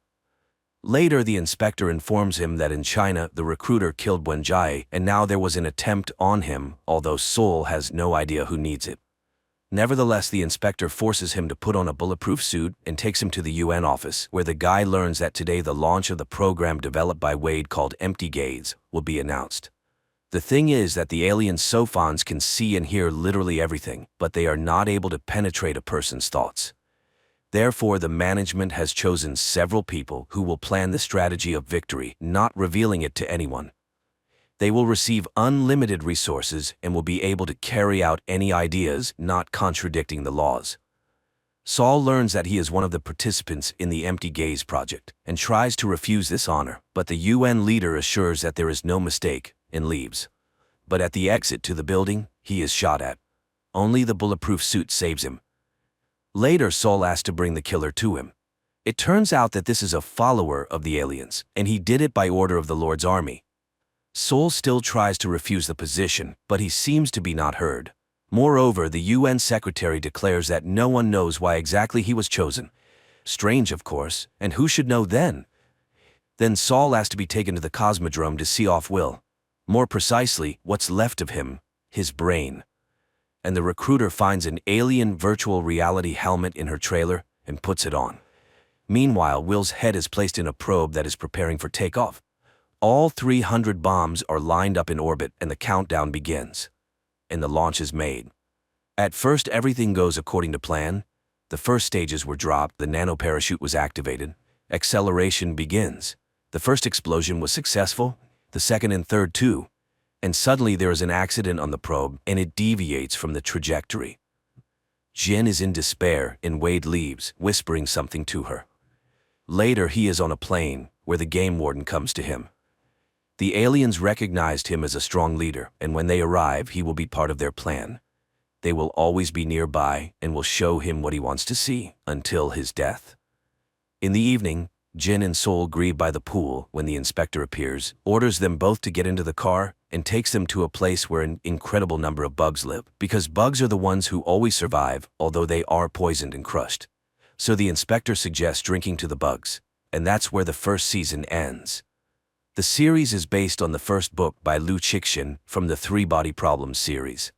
The world has already seen the Chinese version of the series, but Netflix loves to make series with its own vision. Moreover, there will most likely be a continuation.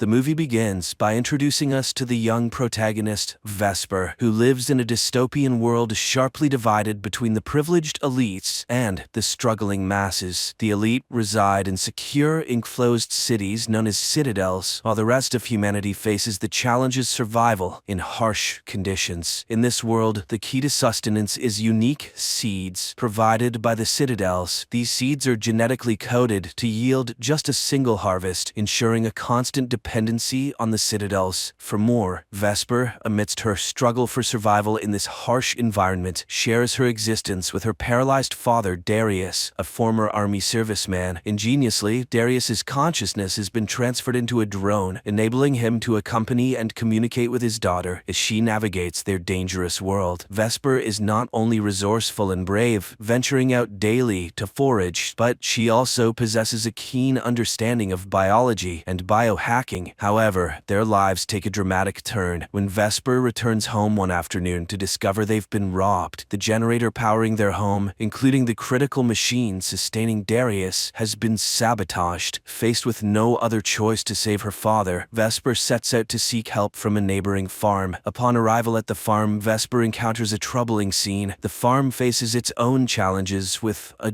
jug, a genetically engineered human designed for labor, but devoid of intelligence. The jug has been injured, rendering it useless, and Jonas, the farm's leader and Darius's brother, instructs a young boy to kill it. After witnessing this unsettling event, Vesper approaches Jonas with a request for bacteria to restore their generator. In exchange, she offers a blood donation, a valuable commodity used by Jonas to trade for seeds from the citadels. Jonas expresses a desire for her to join their community, offering to care for her father as well. Vesper, however, is deeply unsettled by Jonas's intentions. She suspects that Jonas wants to use her as a breeder, a role she strongly rejects. After completing her blood donation, Vesper faces a dire situation when Jonas refuses to immediately provide the bacteria she needs in exchange. He explains that he must first sell the blood, a process that will take several days, time her father Darius does not have. In desperation and anger, Vesper attempts to reclaim her blood, only to be caught and forcefully expelled from the farm by Jonas. Undeterred, Vesper returns to the farm, exploiting a secret entry point known only to her. Vesper stealthily enters Jonas's lab and retrieves the bacteria she is owed. While there, she also manages to take some seeds acquired from the citadel. As Vesper heads home, she promptly repairs the generator and begins experimenting with the stolen seeds, hoping to unlock their fertility. In the forest, Vesper stumbles upon Camellia, a woman from the citadel, lying unconscious yet alive, with plants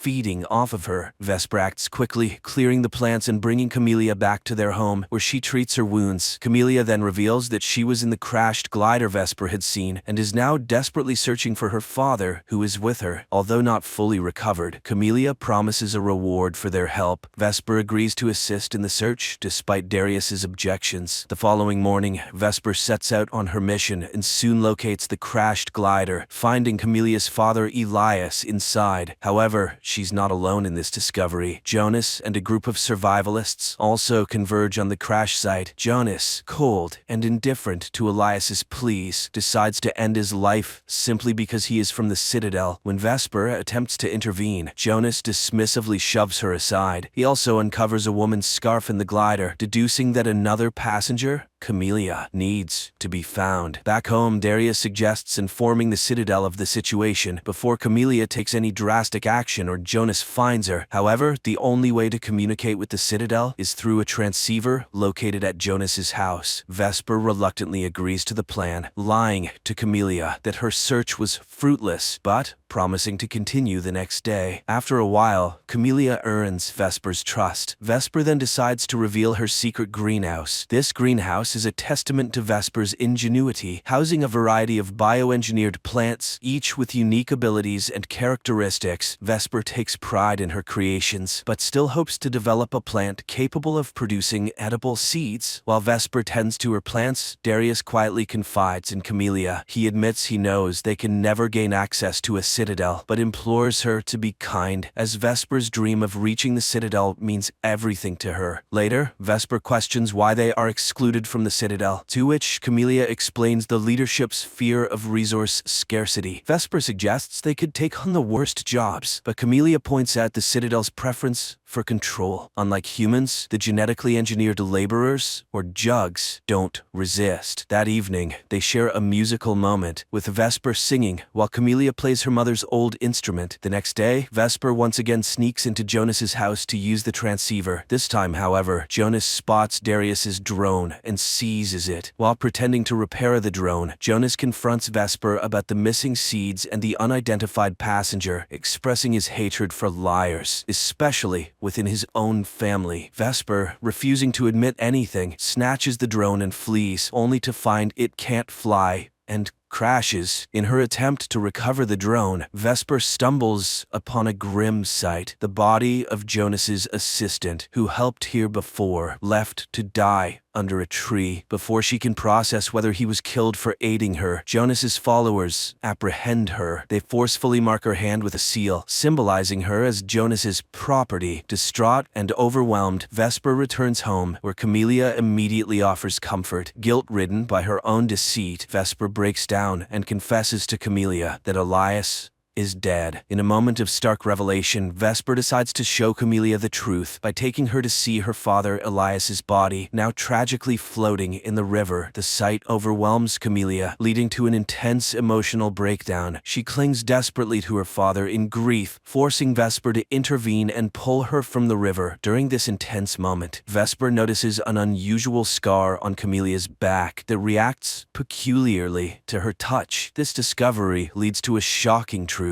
Camelia is not a human, but a highly advanced jug, a creation of Elias who was expelled from the Citadel for creating an intelligent slave. Camelia confesses her deception. She had been on the run and never had the capability to get Vesper and Darius into the Citadel. Angered by this betrayal, Vesper confronts Camelia physically before they return home. Once there, Vesper coldly tells Camelia to leave after she cleans up. Meanwhile, Vesper repairs the drone and shares the day's events with Darius. Darius, understanding the complex situation, urges Vesper to be more compassionate towards Camelia, explaining that jugs are bound to their programming and have no real choice in their actions. At the same time, Camelia, grappling with her lost purpose and fearing capture by the Citadel, contemplates ending her life. However, Vesper, influenced by her father's words, intervenes just in time. Realizing Camelia's potential contribution to her research, Vesper proposes to use a sample of Camelia's cells. The process proves challenging, as Camelia's cells are secured just like the Citadel's seeds. In an attempt to ease Vesper's frustration, Camelia plays music. Miraculously, the music unlocks Camelia's cells, allowing Vesper to modify the Citadel seeds successfully, creating a sustainable food source. And all it took was a little nickelback. Needing more supplies for further research, Vesper briefly leaves for the old lab with the drone. During her absence, Camelia stays to watch over Darius, which leads to a dangerous encounter when Jonas arrives. Initially, Camelia tries to feign innocence, but Jonas sees through her act and threatens Darius's life. Camelia agrees to go with Jonas without resistance. However, Jonas soon discovers the mark on her back, identifying her as a jug, and attempts to reprogram her to obey him. Vesper returns just in time, and a fierce struggle ensues, with Vesper, the drone, and Camelia fighting against Jonas. They manage to overpower him, but Vesper refuses to kill him. Instead, she strikes a deal. She will share the secret of the fertile seeds with Jonas if he agrees not to alert the Citadel. Despite Jonas's apparent agreement, he betrays them by contacting the Citadel and revealing Camelia's location. As night falls and Vesper completes her work on the seeds, their moment of triumph is cut short. Darius's drone detects an external threat, signaling the Citadel's approach. A weird organism invades their home, releasing a toxic substance. Darius, with his military background, quickly recognizes the danger and instructs Vesper and Camelia not to breathe until the threat subsides. Camelia, feeling responsible for the imminent danger, offers to surrender herself to protect Vesper and Darius. However, Darius refuses to let her sacrifice herself, knowing the Citadel will pursue Vesper regardless. Instead, he devises a plan to distract the soldiers, giving Vesper and Camelia a chance to escape. Vesper is initially reluctant to leave her father behind in the face of the impending threat from the Citadel's soldiers. However, Darius persuades her to take cover nearby, assuring her that he will handle the situation. He plans to tell the soldiers that there is no jug present, drawing on his experience as a former army man to communicate effectively with them. As the soldiers approach, their first stop is Jonas's farm, where they eliminate him and his group. Meanwhile, Vesper and Camelia take painstaking efforts to make Darius's home appear abandoned. They cover everything up and take the valuable, unlocked seeds with them as they hide in the forest. Unbeknownst to Vesper, her father's actual plan is to sacrifice himself by self-destructing the drone, hoping to take the soldiers down with him. From their hiding spot in the forest, Vesper witnesses the explosion and, driven by desperation, tries to rush back to aid her father. Camelia, recognizing the danger of this action, stops her, reminding her that it's too late to do anything for Darius. Their situation worsens when two soldiers, having survived the explosion, start pursuing them. Vesper leads Camelia through a swamp, aware that it is filled with dangerous plants that could potentially eliminate their pursuers. Their tactic proves effective, as the first soldier falls victim to one of these lethal plants. The second soldier, however, learns from his comrade's fate and cautiously avoids the same trap. Vesper and Camelia, in an attempt to remain undetected, crawl on their knees and hide behind bushes. Unfortunately, another plant betrays their position with a noise, alerting the soldier to their location. Facing imminent danger, Vesper and Camelia decide to take the offensive. They attack the soldier, seize his weapon, and manage to force him into the deadly plant's trapping zone, resulting in his death. The distant sound of approaching gliders signals more danger. Realizing that the Citadel will never cease their pursuit as long as she is with Vesper, Camelia makes a difficult decision. She understands that Vesper and the precious seeds will always be in danger as long as she remains. Despite Vesper's protests, Camelia gently puts her to sleep and conceals her under fallen leaves before surrendering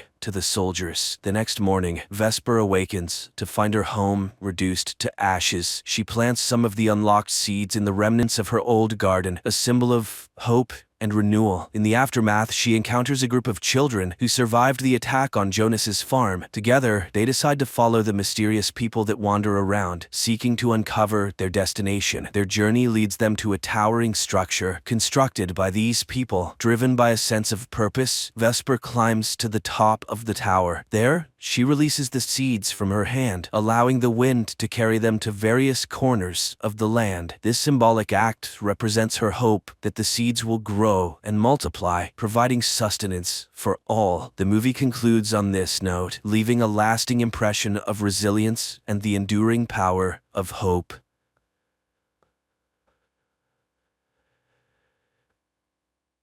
Czech astrophysicist Jakob wakes up in his ship thousands of miles from Earth.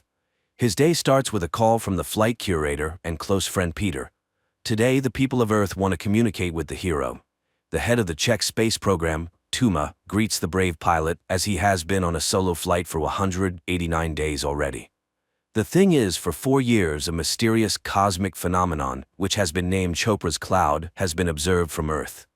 To study its origin and composition, Jakob was sent to Jupiter. In just a few days, he will be able to take samples, which may help unravel the mysteries of the universe. The captain is asked questions, and suddenly a girl sympathizes with him, as he is the loneliest person in the universe. But Jakob assures her that it is not so.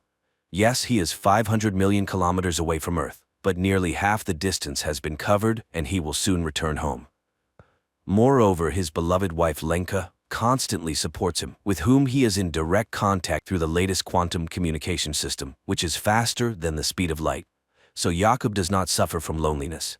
TV takes a commercial break where a cheerful Jakob praises the products of a generous sponsor.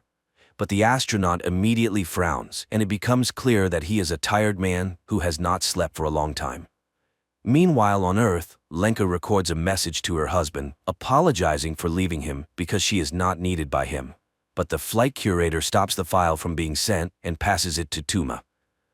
On the ship, Jakob repairs the toilet again, grumbling at Peter, but the latter is more concerned about the malfunctioning cameras. He also notices the astronaut's tired look and advises him to get some sleep. Jakob asks to contact Lenka because she somehow does not respond to his calls, and he promises to find out the reason. The man begins training when Tuma reviews his wife's message. The woman sincerely worries for the family and does not intend to pass this message to Jakob. Lenka is packing her things at this time and does not respond to her husband's messages. Distressed, Jakob drowns his sorrows in sweets and tries to sleep, watching the approaching Chopra's cloud. At night, noises from the malfunctioning toilet keep him from sleeping. He gets up unrested and even more tired, and looking at himself in the mirror, suddenly notices strange movement under his skin and tentacles protrude from his mouth. Jakob is horrified, trying to pull something out of himself, and wakes up. He starts the day on the treadmill, then prepares to equip the apparatus for sample collection. Half of the ship's cameras are out of order, and no one understands why. The thought of Lenka, who still does not make contact, disturbs him. And one day Jakob suddenly hears an unfamiliar voice offering help, but Peter hears nothing of the sort. True, there is a chance that Jakob intercepted the transmission of the Korean mission, which started after the Czech one, but the language was not Korean at all. Later, the friend informs that Lenka went to her mother's, so she will contact her husband when she returns. Jakob calms down a bit and continues his work. He inspects the compartments and suddenly sees a huge hairy spider in one of them. He closes the doors to the compartment and contacts Peter. But precisely in this part of the station, the camera has long been broken and he can see nothing. Jakob opens the doors, but the spider has not gone anywhere. Moreover, it starts a conversation, stating that it did not intend to scare the human. Then the astronaut locks himself in the airlock and informs Peter that he wants to decontaminate the ship. He gets into a spacesuit, says the password that triggers the system, and the surrounding space is filled with disinfecting foam, the color of which reminds him of a summer morning in the field where he and Lenka walked. But then the cleaning is over and Jakob emerges from the airlock. However, the spider hasn't gone anywhere. It informs him that the strange bath arranged for it by the human did not harm it and suggests removing the spacesuit. It is not dangerous. Jakob reaches out to it, but the spider dodges. Such is not the custom in its tribe, so it's better for the human not to do this. It is an explorer too who accidentally found Earth. It studied life on the planet for 3,158 years and even learned Earth's languages, but never understood the essence of the human soul. And when it met Jakob, it felt his loneliness and came here. Unable to accept what was happening, the astronaut hides in the sleeping compartment, but he immediately starts to vividly see and hear his wife. Jakob moves to the station's room, where Lenka appears before him again. It turns out the spider is broadcasting the human's memories because it is very interested in these strange feelings. And it wants to help him overcome emotional difficulties since his companion is leaving. Jakob tries to refuse the help, but the spider does not believe him. Meanwhile, on Earth, Lenka arrives at her mother's because she is pregnant and cannot be alone. Nearby is a boarding house where pregnant women live together, and she decides to stay there for a while. The mother does not understand her, as one cannot leave her husband right now. At the station, the spider asks the astronaut to give it some of his food, and he treats it to nut paste, the taste of which reminds it of its lost home. Its planet was destroyed by an enemy attack, and it fled and wandered through space for a long time. At this time on Earth, Tuma goes to Lenka. The woman is convinced that the wife cannot leave her husband right now. After all, she knew he was a very peculiar person. These qualities help him stay alone for many days, but Lenka is pregnant and suffers from loneliness. The spider tells the astronaut that Chopra's cloud consists of particles that contain wisdom. It cannot say how old it is, but everything has a beginning and an end, even the universe. The spider shows Jakob his first date with Lenka when she suggested they always follow each other, and he agreed. And he does not understand why make promises that you cannot keep, but Jakob has no answer. Later, he asks the spider to save some nut paste, and it reluctantly gives back the can. At this time on Earth, Lenka confesses to her mother that, although it is hard to raise a child alone, she is ready for it. And she will tell her daughter that she loved her father very much at first, but was mistaken. And at the station, Jakob suddenly wonders about the spider's name and suggests naming the creature Hanus. His father told him about a master who lived in ancient times, who created astronomical clocks, for which the king ordered him to be blinded. The spider agrees to accept this name. Later, the astronaut plays music from the opera Mermaid and explains what it is. The spider immediately demonstrates his date with his wife when she appeared before him in a Naiad costume, but the man does not want to remember this. At night, Jakob again has nightmares, this time related to his father, who was a communist and died because of his beliefs. But the spider comforts its friend. There is no need to worry about the past, as the universe is as it should be. Later, Hannes watches in surprise as Jakob exercises, and Jakob explains that humans must do this in space, otherwise their limbs could fail. Hanus doesn't understand why leave the home planet then. At this time, Tuma visits Lenka. The woman tries to reach out to the wife's feelings, but she does not want to return to the past.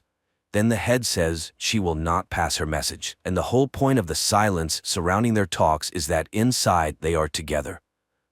Meanwhile, there are only 45 hours left to reach the cloud. And then Lenka's voice spreads through the station. Jakob rushes to the transmitter and sees his wife's face on the screen. They talk about the past and the future when he sees a glowing particle in front of him, which Hannes calls the beginning. Jakob tries to catch it in a jar, but the particle freely passes through all surfaces. Suddenly, the ship loses all communication, and then Chopra's particles start swirling everywhere. Hannes calms the human. The beginning will not harm him, so there is no need to fear. It is a regular repository that cannot be described in human language. And then it asks why the arrival of a child so upsets Lenka. Because her feelings smell of fear. Jakob explains that they lost their first child, and he was not there then, nor now. For what? The spider shows Jakob their conversation when he promised to be there, but he lied to his wife, and she stopped believing him. Later, Jakob finally gets through to Peter on the quantum phone, but Hannes again turns on the man's memories, where he and his wife discuss his journey. He was so confident that he didn't even try to understand his wife. The spider realized that Jakob is selfish, and he is to blame for his loneliness. So it lost interest in him and wants to leave. This causes a panic attack in the astronaut, who no longer wants to be alone. Jakob tries to grab the spider, but it itself presses the man's body to the bulkhead and reminds him that it preferred to communicate without touching. The spider lets the human go and flies to the other end of the station. Jakob desperately follows it, promising to change, and again sees Lenka in the guise of a naiad. He floats in zero gravity, remembering his wife and crying from the sense of realizing the loss. Then he calls Peter and asks him to visit the woman. The friend goes to the boarding house and hands her the quantum phone. Jakob talks about how he loves her and asks for forgiveness for his selfishness. Now he doesn't understand why he neglected the most precious. He wasted his life on nonsense and is not worthy of her. Immediately after the conversation, he hears Hannes's voice again, asking him to rest because he has atoned for his guilt. Jakob asks not to leave him, and the spider admits that it too fears loneliness. But suddenly the man notices that the spider is not feeling well, and it admits that although it escaped from the enemy, it was already too late. They had taken over his body, and suddenly it hugs the astronaut. For the first time in a long time, Jakob falls asleep deeply, and the spider has to wake him up because a great discovery awaits him. It even brings him a tube of hot coffee to bed, after which the astronaut makes the final preparations. He contacts the Czech Space Authority and reports that his mission is dedicated to all the people of Earth, but especially to Lenka. Afterward, he reduces speed and begins collecting samples using special equipment. But then the spider becomes very ill. Jakob abandons his task and tries to help his friend. The equipment gives an error, and Earth commands to cancel the sample collection. But Jakob hears nothing because he sees Hanus in open space. The ship's systems fail one after another, and the control center orders to end the mission and return. But Jakob puts on a spacesuit, takes a bomb, and goes outside.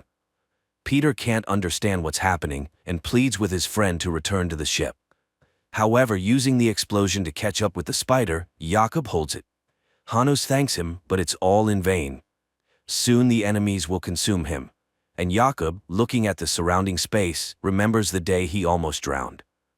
Then his father saved him, and now he forgives all his father's sins, and forgives himself. Hanus pulls him to the center of the cloud, where everything is gathered, the beginning and the end, the fluctuation of all times, his past and future, him, his Lenka, and his father. Every promise and punishment, everything is unchangeable and impermanent, but such is the truth of nature. The universe is as it should be. Before the man, Lenka appears again, and Jakob admits that their meeting is a miracle. Just like the meeting with the spider. Jakob hands his friend a can of nut paste he saved for him. The latter thanks him and asks to listen to the silence, after which it disintegrates into millions of particles, consumed by worm-like creatures that destroyed his race. And Lenka on Earth suddenly sees a glowing purple particle in the grass. Night turns into day. Jakob in a spacesuit wades through a transparent stream, above which, on a log, sits Lenka in a mermaid costume asking him to kiss her.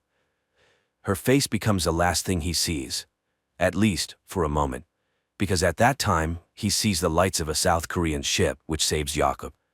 Later, he calls his wife Lenka, apologizes, and confesses that if he had known everything earlier, he would never have left, and she would kiss him once more. A fantastic, yet lifelike film. A work-absorbed astronaut had to be millions of kilometers away from his wife and hear a sermon from an extraterrestrial being to understand that family is the most important thing in his life, and one can only hope that he will manage to regain his sense of purpose.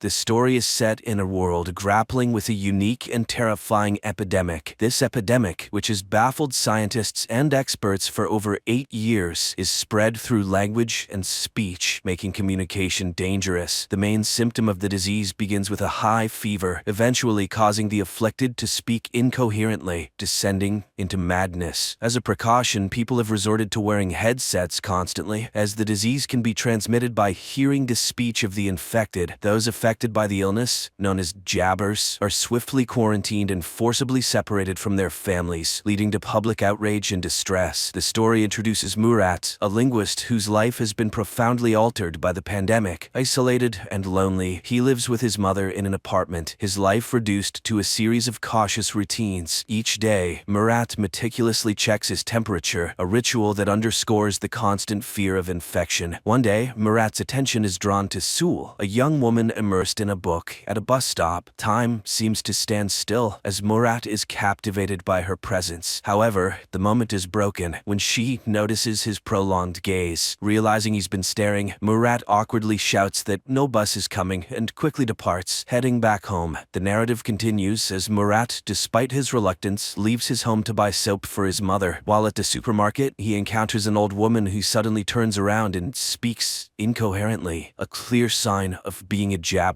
An alarm is triggered, announcing the presence of a jabber and urging people to evacuate immediately. In the ensuing chaos, everyone flees, except for the old woman and a young boy who is left behind without a headset. Murat witnesses the boy's mother crying outside. Driven by a sense of responsibility, Murat bravely re-enters the supermarket, gives his headset to the boy, and makes a narrow escape. Remarkably, Murat manages to avoid contracting the epidemic. Despite his close encounter with the jabber, he experiences a high fever but eventually recovers and returns home unscathed, soap in hand. Meanwhile, Anton, a high-ranking official at AEI, is desperately seeking a solution to the pandemic. He faces a setback upon learning that even young children are susceptible to the disease. However, his interest is piqued when he hears about Murat's incident at the supermarket. Intrigued by the possibility that Murat might be immune, Anton delves into surveillance footage to learn more. He observes Murat collapsing in the supermarket, but later continuing on as if unharmed, which deepens Anton's confusion and curiosity. In another part of the city, Murat visits the home of his mother's friend, responding to a desperate call for help. The friend's son, Arif's father, is exhibiting symptoms of the disease, speaking disconnectedly. Arif, holding on to hope, pleads with Murat to find a cure, believing in Murat's unique abilities. He even suggests collaborating with Murat's friend Ozgur, but Murat informs him that Ozgur has passed away. Arif, skeptical about Ozgur's death due to the lack of a proper funeral and the absence of his body, plans to meet with Errol, a businessman known for trading in information. Arif hopes Errol can shed light on whether Ozgur is indeed alive and assist in their quest for a cure.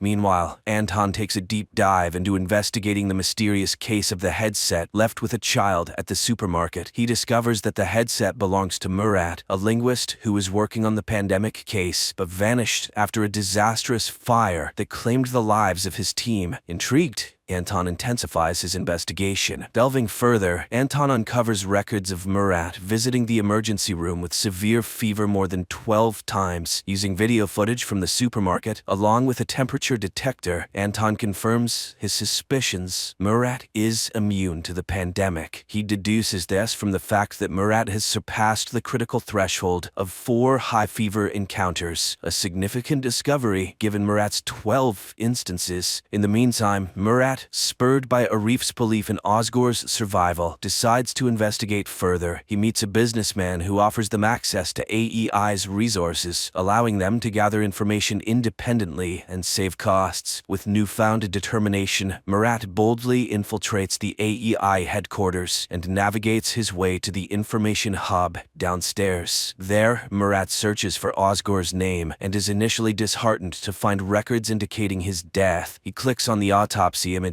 expecting the worst, but is surprised to see an unrecognizable burnt face with no identifiable tattoo on the wrist. This absence of a tattoo, which Murat knows his friend had, rekindles his hope that Ozgur might still be alive. Before leaving the hub room, Murat impulsively searches for his own name in the database. To his shock and dismay, he discovers video footage of himself from the supermarket incident. Realizing the potential danger of this discovery, Murat hastily exits the room, unable to delete the record. His escape is filled with anxiety and urgency, knowing that his presence in the AEI database could have unforeseen and dangerous consequences. Soon after, Anton, fueled by his significant discovery regarding Murat's immunity to the pandemic, eagerly approaches his superior to share his findings. However, his excitement quickly turns to frustration when his superior dismisses his claims, cautioning against spreading unverified rumors. Frustrated by this response and determined to pursue the matter further, Anton decides to take matters into his own hands. He acquires the address of Murat and his mother's home, although under a false name, and sets out with his men to capture Murat. Upon arriving at the destination, they find Murat's mother answering the door, mistakenly assuming it might be her son. However, the AEI forces swiftly invade the home, scattering throughout the house and the apartment complex. They strategically position themselves, lying in wait for Murat's return to spring their trap. Unnoticed by the AEI operatives, Murat's mother subtly places a prearranged signal on the window, a discreet method of communication between her and her son. She then calmly lights a cigarette and sits down, maintaining an air of composure despite the tense situation. Meanwhile, Murat, who had been waiting for another glimpse of the beautiful girl he had seen at the bus stop, returns home. As he approaches his apartment, he notices the signal from his mother. Realizing the imminent danger, he hesitates at the entrance. In Outside, Anton and his team are eagerly anticipating Murat's arrival, ready to execute their well-laid plans. In a moment of inner conflict, Murat grapples with the decision to enter the apartment. His thoughts drift to the beautiful girl, and the realization dawns on him that if he walks into the trap, he might never see her again. This thought acts as a turning point, and in his swift decision, Murat chooses to flee in the opposite direction, much to Anton's dismay. His abrupt departure catches Anton and his men off guard, and they lose track of him in mere seconds. Back at Murat's house, Anton seizes the opportunity to collect Murat's belongings for further investigation, hoping to get more insight into Murat's unique situation. The next morning, as Murat sets out on his search for Osgur, he is stopped by AEI forces demanding to see his ID. In a moment of tension, as Murat nervously reaches for his ID, a bomb suddenly explodes nearby, causing the AEI forces to scatter and leaving Murat unattended. Seizing the moment, Murat heads to a location where he believes he might find Osgur. However, his hopes are dashed when he discovers Osgur is not there. Speaking with the man who made Osgur's distinctive tattoo, Murat learns that since Osgur's death, others have been imitating the tattoo, diminishing his chances of finding Osgur. Meanwhile, Anton meticulously reviews tape recordings overnight and stumbles upon a recording of Murat claiming that he's incapable of jabbering, even if he wanted to. This revelation prompts Anton to rush to AEI to share his findings with a colleague. However, upon his arrival, Anton is informed that his boss Fazil is waiting for him. In a confrontational meeting, Fazil sternly instructs him to withdraw from the case. During this time, Murat finds comfort in a conversation with an old man who offers him a drink. As they share this moment, the old man tries to alleviate Murat's guilt over his wife's tragic death, which occurred after she was affected by the pandemic. He reassures Murat that it wasn't his fault. Murat listens in silence, eventually sharing his plans to venture into Zone 6 in his relentless search for Osgur. Soon, Murat seeks the help of Errol, a man introduced to him by Arif. Errol is known for his willingness to do anything for money, and Murat needs him to create a false ID. They arrange to meet the following day. Afterward, Murat visits Arif's house, where he expresses his determination to find Osgur and their shared goal of discovering a cure for the epidemic. Before he leaves, Arif's grandmother generously gives him some money, while his mother, having no cash, gives him her necklace as a token of support. However, their movements do not go unnoticed. One of Anton's men spots Murat and promptly informs Anton, who instructs his team to tail him discreetly. The next day, Murat meets Errol as planned to collect his forged ID. Just as they complete the transaction, Errol receives an alert that AEI forces are closing in on their location. In a frantic rush, they escape, successfully evading Anton and his team, who later search the warehouse to no avail. With his new fake ID in hand, Murat heads to the subway station, bound for the less monitored Zone 6. He smoothly passes the initial security checkpoint using the fake ID. However, his sense of safety is short-lived, as a security guard becomes suspicious upon recognizing Murat's face from wanted posters in the subway. In a coincidental twist, Sul, who Murat has been longing to see again, suddenly appears in front of him. To his astonishment and delight, she kisses him right there in the subway, creating a moment of confusion for the pursuing security guard. This unexpected encounter leaves Murat feeling ecstatic. Holding hands, they continue their journey on the subway, embarking on a path filled with uncertainty, yet united in their unexpected connection.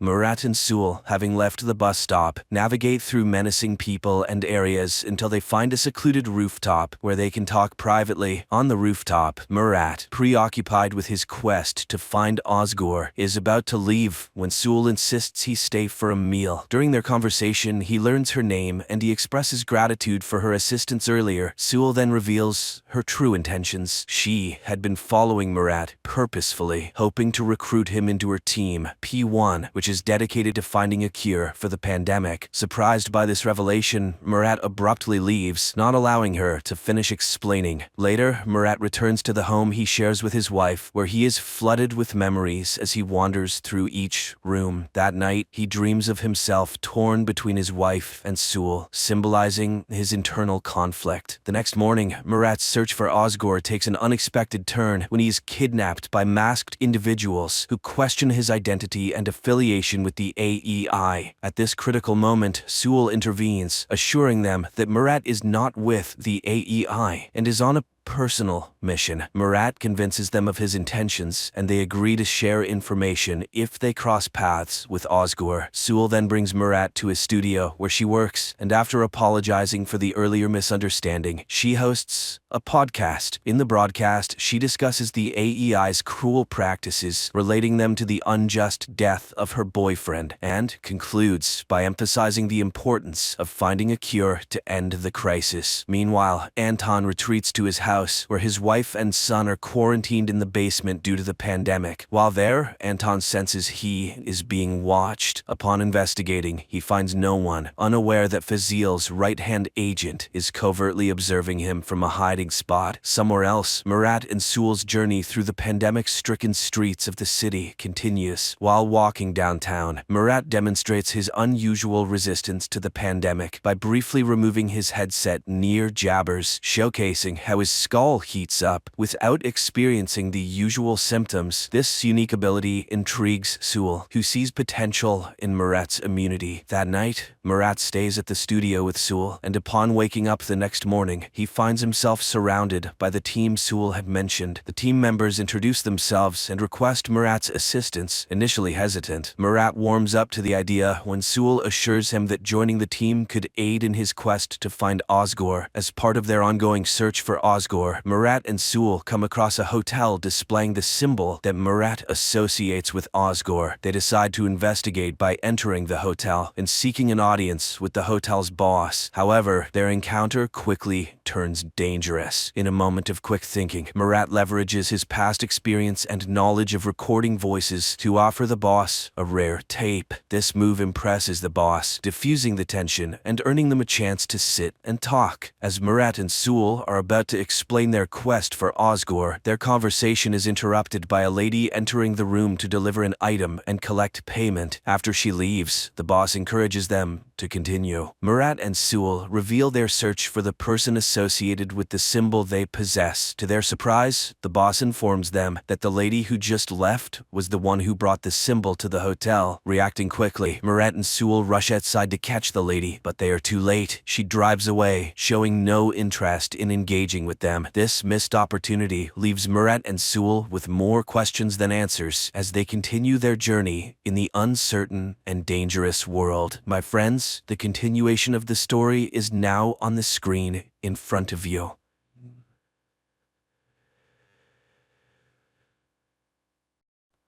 The man opens his eyes in the middle of a lake with a red drone flying overhead.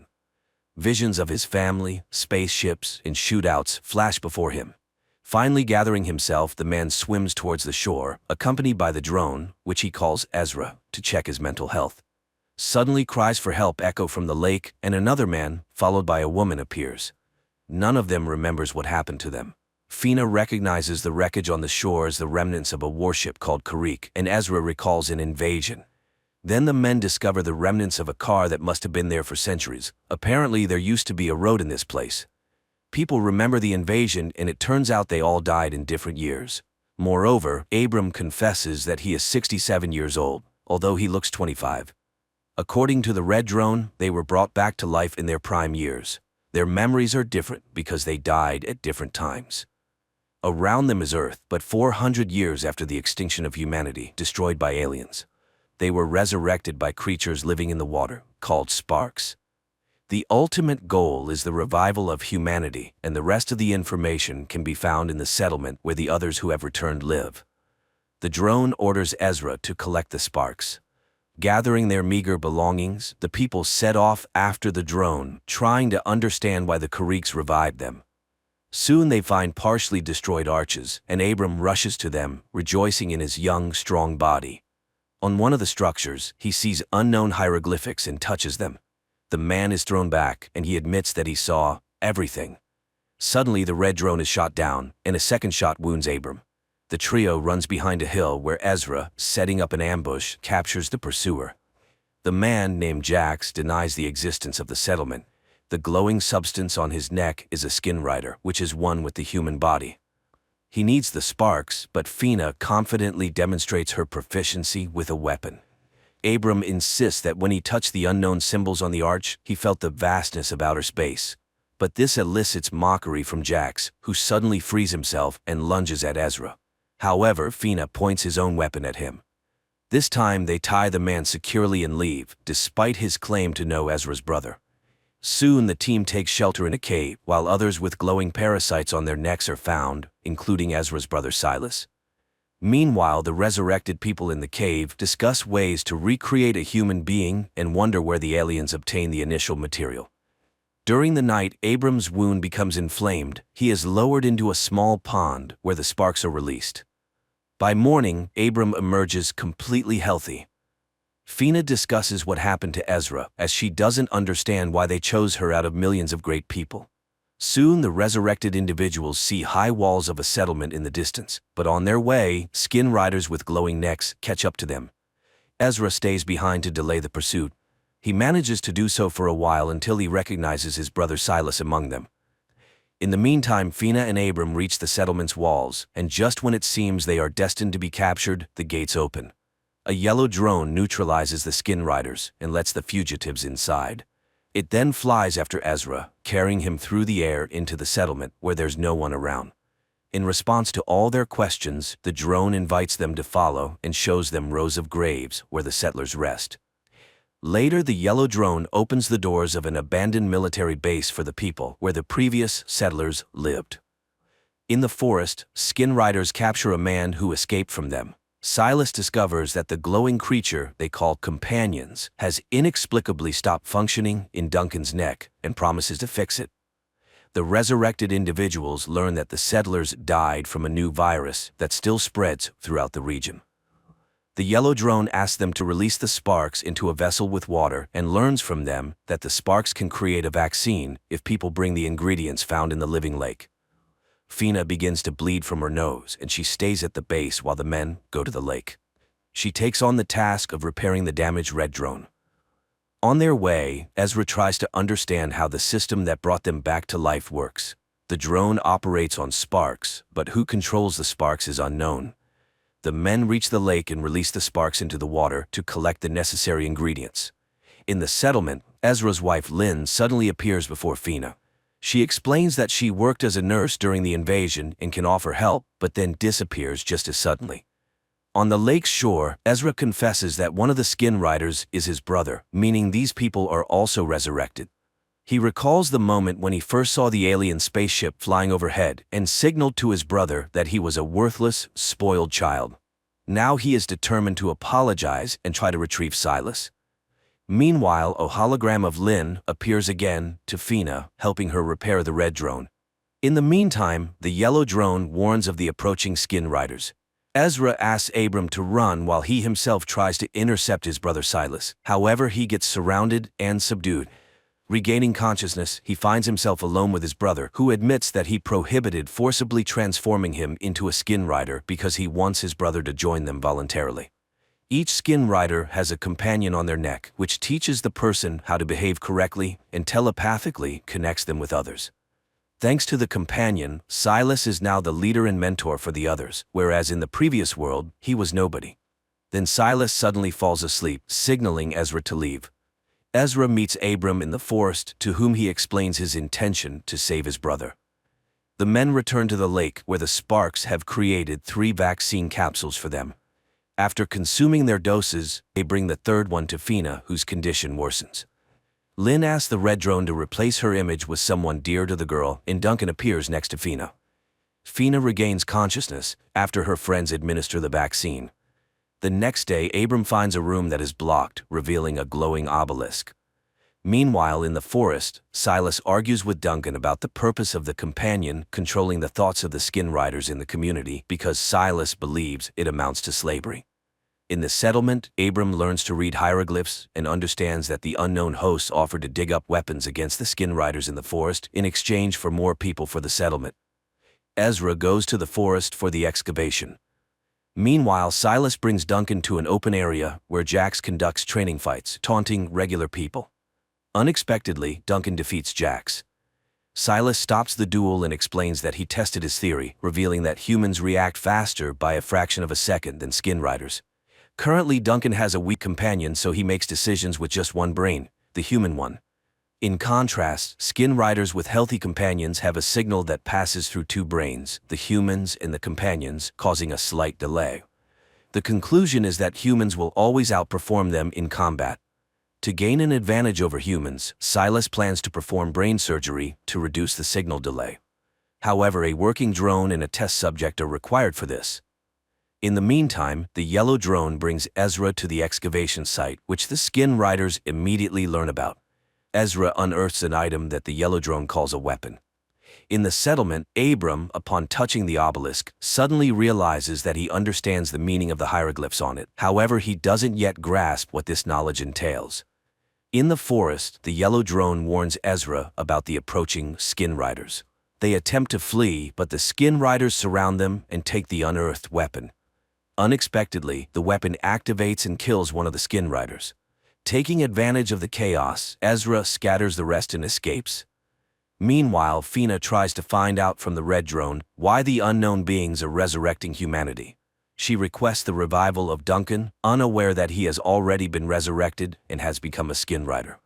Ezra brings the weapon meant to eliminate skin riders to the obelisk, hoping it will help establish contact. However, he refuses to kill the innocent inhabitants until the obelisk explains who they are and what is happening. The drones controlled by the obelisk promise to resurrect Ezra's family if he obeys them in all matters. Ezra has no choice but to comply. Later that night, Fina goes to the obelisk, where she finds Ezra, who, like her, hopes for the return of loved ones. They notice that the weapon unearthed in the forest has opened. The obelisk issues new symbols, instructing Fina to go to the lake to receive new people. However, skin riders spot her on the way. As for Abram, the drone tells him about the structure of the glowing companion on the necks of the skin riders, which is tightly connected to the human brain through a crystalline structure. The weapon found in the forest destroys these crystals, eliminating the parasite. When a skin rider dies, its memory is preserved on the crystal, which is passed down to its ancestor. This is what needs to be found and destroyed. Fina sees Lynn emerging from the lake and helps her get ashore. When Jax appears on the shore, the red drone neutralizes him. The girls attempt to escape but are captured by Duncan, who seizes the red drone and fails to recognize Fina, his beloved from the past. The girls try to flee, but Lynn injures her leg and orders Fina to go to the settlement and fetch her husband. Lynn, on the other hand, falls into the hands of the skin riders, who return her to the lake. There, Jax shows how the sparks work, healing her injured leg. But suddenly a stone hits Jax's head, and an unknown little wild girl takes Lynn to her forest dwelling, providing her with shoes and food. However, it turns out the girl cannot speak. During this time, Fina reaches the base and informs Ezra about the resurrection of his wife, Lynn. Despite the yellow drone's warning that when skin riders take someone, it's forever, Ezra is determined to rescue her. Jax finds the little wild girl's home, but she has already taken Lynn away. They hide in the forest. At the same time, Ezra contemplates how to disable the force field since the obelisk prevents him from doing so, leaving him unable to leave the gates. Fina admits that she saw Duncan, who is also with the skin riders now, and he didn't recognize her. She fears the same will happen to Lynn. Meanwhile, in the forest, Jax tracks the runaways and explains that even the sparks make mistakes, resulting in flawed individuals.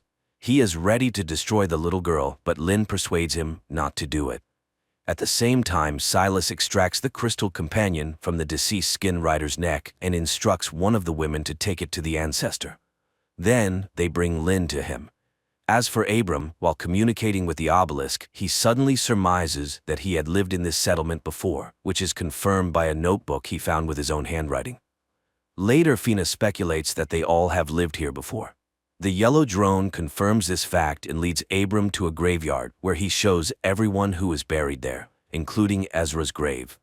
It turns out that he had also been resurrected and lived in the settlement at one point.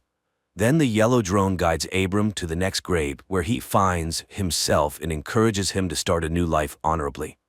Fina demands that the man bind himself. He agrees, but suddenly snatches a weapon from Fina and stuns the skin rider standing behind her. At the same time, in the bunker, Abram is trying to find out from Yellow where the progenitor is located. However, she does not know, but Jax knows, and he heads to the bottomless lake, dives into it, and emerges in a cave. Meanwhile, Silas is trying to convince Ezra that life in his community is much better than in the bunker. Fina begins to trust Duncan and agrees with his plan. and in the camp, Lynn's escape is discovered. Duncan immediately receives a message about this from other skin riders and agrees with Fina's plan to send them on a false trail to enter the camp and save Ezra. The pursuit heads in another direction.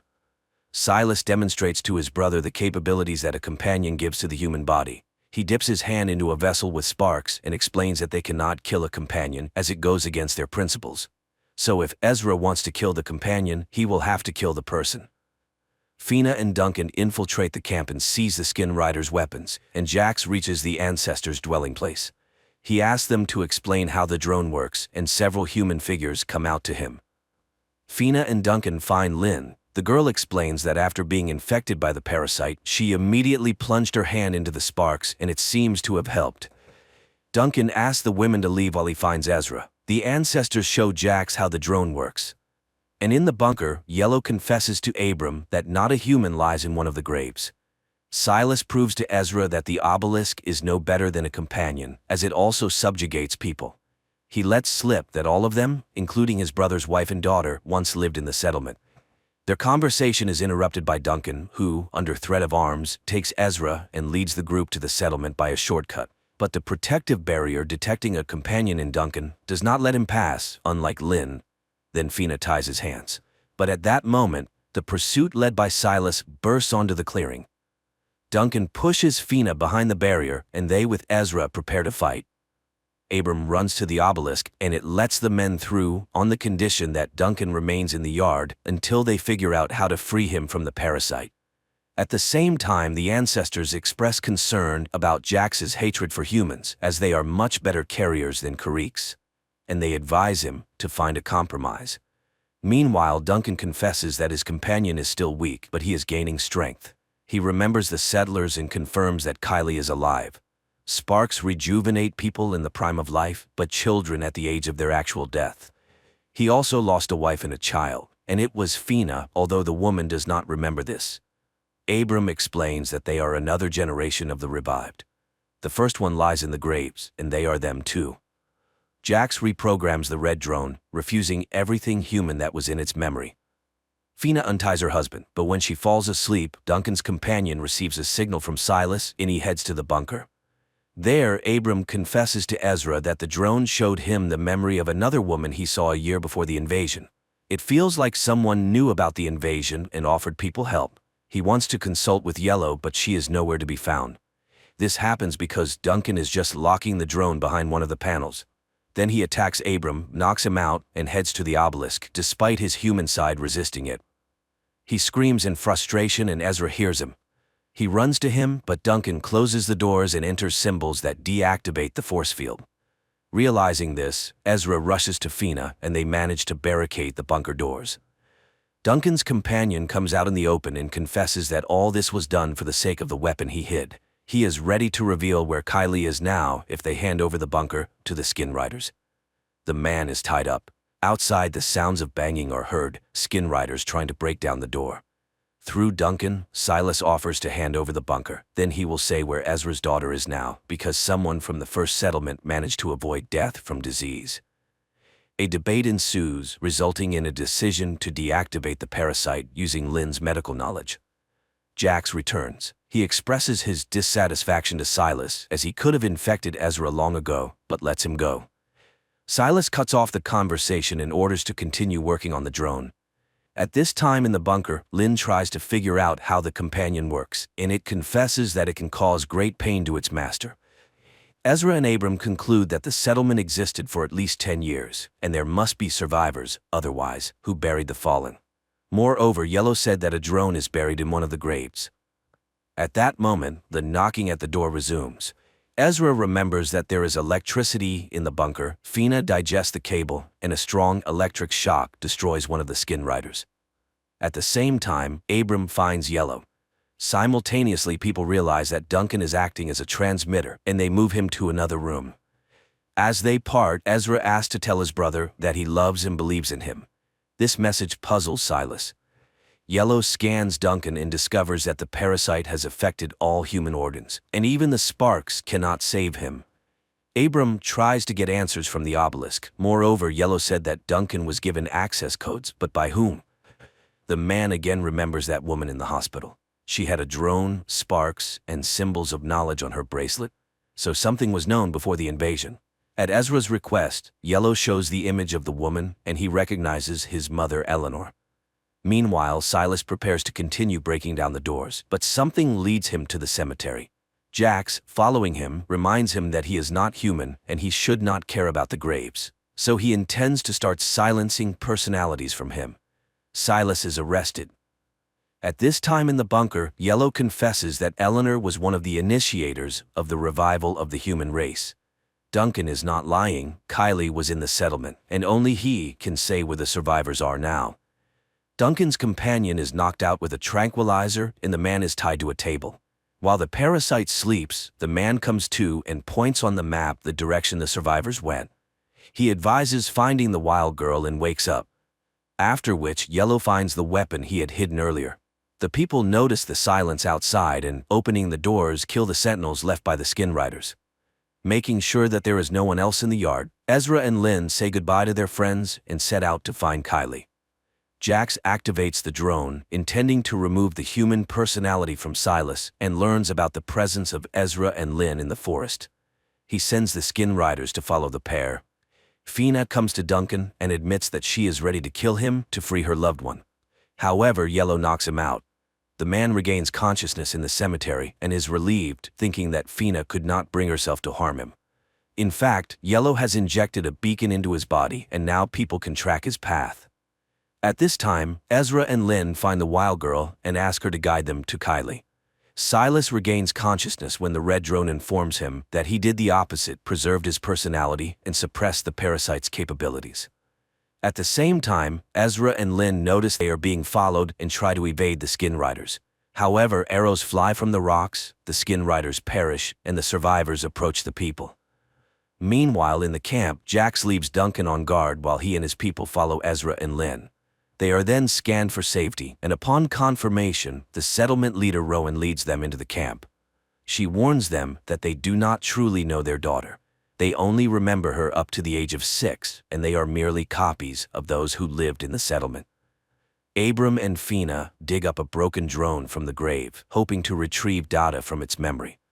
Rowan brings Ezra and Lynn to the hidden camp in the mountain caves. Noticing the strange expressions on people's faces, she explains that they both died defending the previous camp from an attack. If it weren't for Lynn, no one would have survived. Silas killed the woman. Fina connects Yellow to the memory of the broken drone, and she promises to show the events of the past. At the camp, Ezra and Lynn's adult daughter arrives. Although she understands what they feel, she refuses to recognize them as her parents. Red notices that Silas is experiencing severe pain.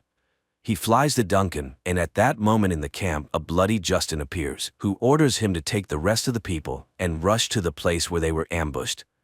He carries out the order, and Jax disappears because it was a hologram created by Red. Silas escapes. The real Jax finds the ambush site and orders a search of the rocks. In the bunker, Yellow transports Fina and Abram into a virtual reality of the past settlement where people go about their daily activities. Jax enters the gates and explains that Silas developed a growth on his neck, after which he attacked his friends. All this happened near the old Karrick ship. Returning to their reality, the people realize that this was the first case of companion infection. Yellow explains that the parasites create a structure similar to fungal spores. Silas likely inhaled them. The parasites themselves were brought by the Karricks, who were their carriers before humans. Meanwhile, a boy from the survivors, Thomas, carelessly falls into the hands of Justin. Silas begins to experience severe pain. Red tries to alleviate his condition and notices Duncan rushing towards the bunker. Apparently, he has discovered his escape and wants to detain Silas. Red leads him another way. At the same time, Thomas learns that he has been infected with the parasite. At the camp, his absence is noticed. Rowan calls a council and Ezra advises them to flee. If Thomas reveals the camp, they will not survive. Yellow shows how Abram proposed to create a virus capable of killing the parasite, although the idea itself belongs to the obelisk. People heatedly discuss this proposal, and many disagree. Lynn suggests splitting up. Those who take the virus should stay in the bunker, as they will be weakened. Rowan speaks against it. Abram realizes that he was the cause of the remaining deaths. In the caves, Ezra urges everyone to leave while he defends them. At this time, Silas reaches the bunker and sees Duncan sitting by a campfire. He lures him into the workshop and locks him in there. Abram is overwhelmed with guilt, runs to the obelisk, and voices his accusations. Suddenly, it creates the image of a second Abram, who says that on the other side of the obelisk are creators who sincerely believed they were saving the settlement. The virus just turned out to be slower than the parasite cells. The second Abram disappears as voices of Ezra and Lynn come from behind the doors. Fina opens the doors, and friends push Silas inside. They immediately disappear as they were holograms created by Red. Silas asks to be heard. The drone supports this request and reports that they cannot destroy the ancestor without Silas. At this point, the boy loses consciousness and they bring him inside. Ezra, Lynn, and the young archers set up an ambush, but Thomas appears, shoots at them, and wounds Kylie's fiancé, Nico. Ezra kills the boy, and upon examining, finds a parasite. Lifting his arrow, he realizes there is something on its tip. At that moment, Jax appears with his people and calls them to battle. Red puts Silas into a coma. Meanwhile, Lynn and Kylie bring the injured Nico inside.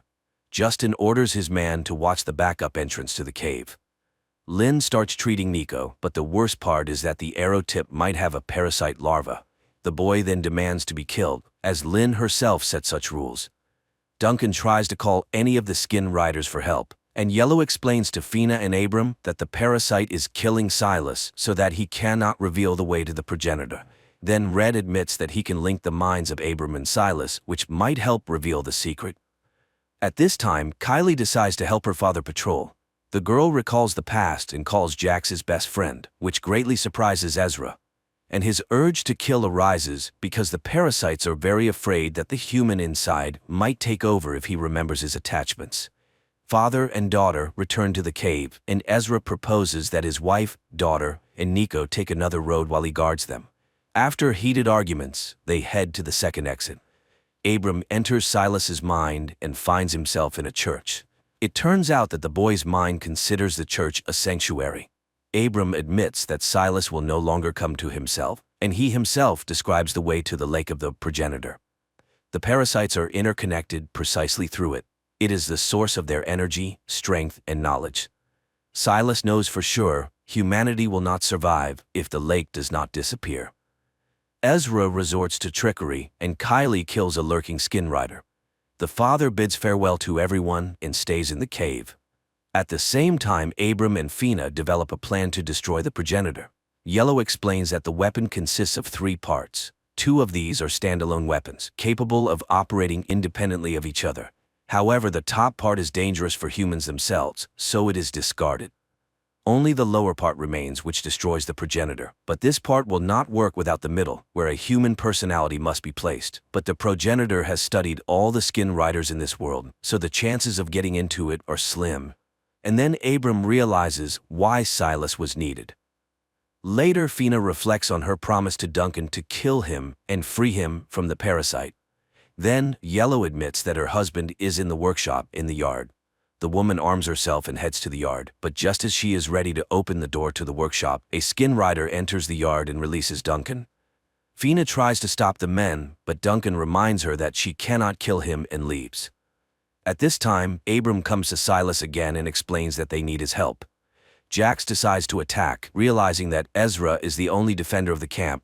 He orders his men to engage him while he himself follows the trail of Lynn, Kylie, and Nico. Nico is losing strength, and Lynn decides to make a stretcher, although the boy asks to just leave him.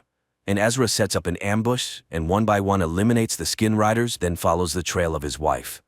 Nico transforms and grabs Lynn by the throat. He is ready to kill the woman, but Kylie interferes. The boy's companion admits that the girl is very dear to him, but he cannot indulge the carrier's weaknesses, and when Nico raises his sword, Kylie shoots him. Ezra catches up with them, not knowing that Jax is monitoring their reunion, but he receives a message about Silas's betrayal, and Jax leaves. Silas asks Abram to wait for his death, take his crystal, and insert it into the weapon. Then he will be in the middle part and can help. Abram does not fully understand how it works, but thanks Silas. They say goodbye. Abram comes to his senses when Silas dies, and Jax catches up with Duncan and his men by the lake.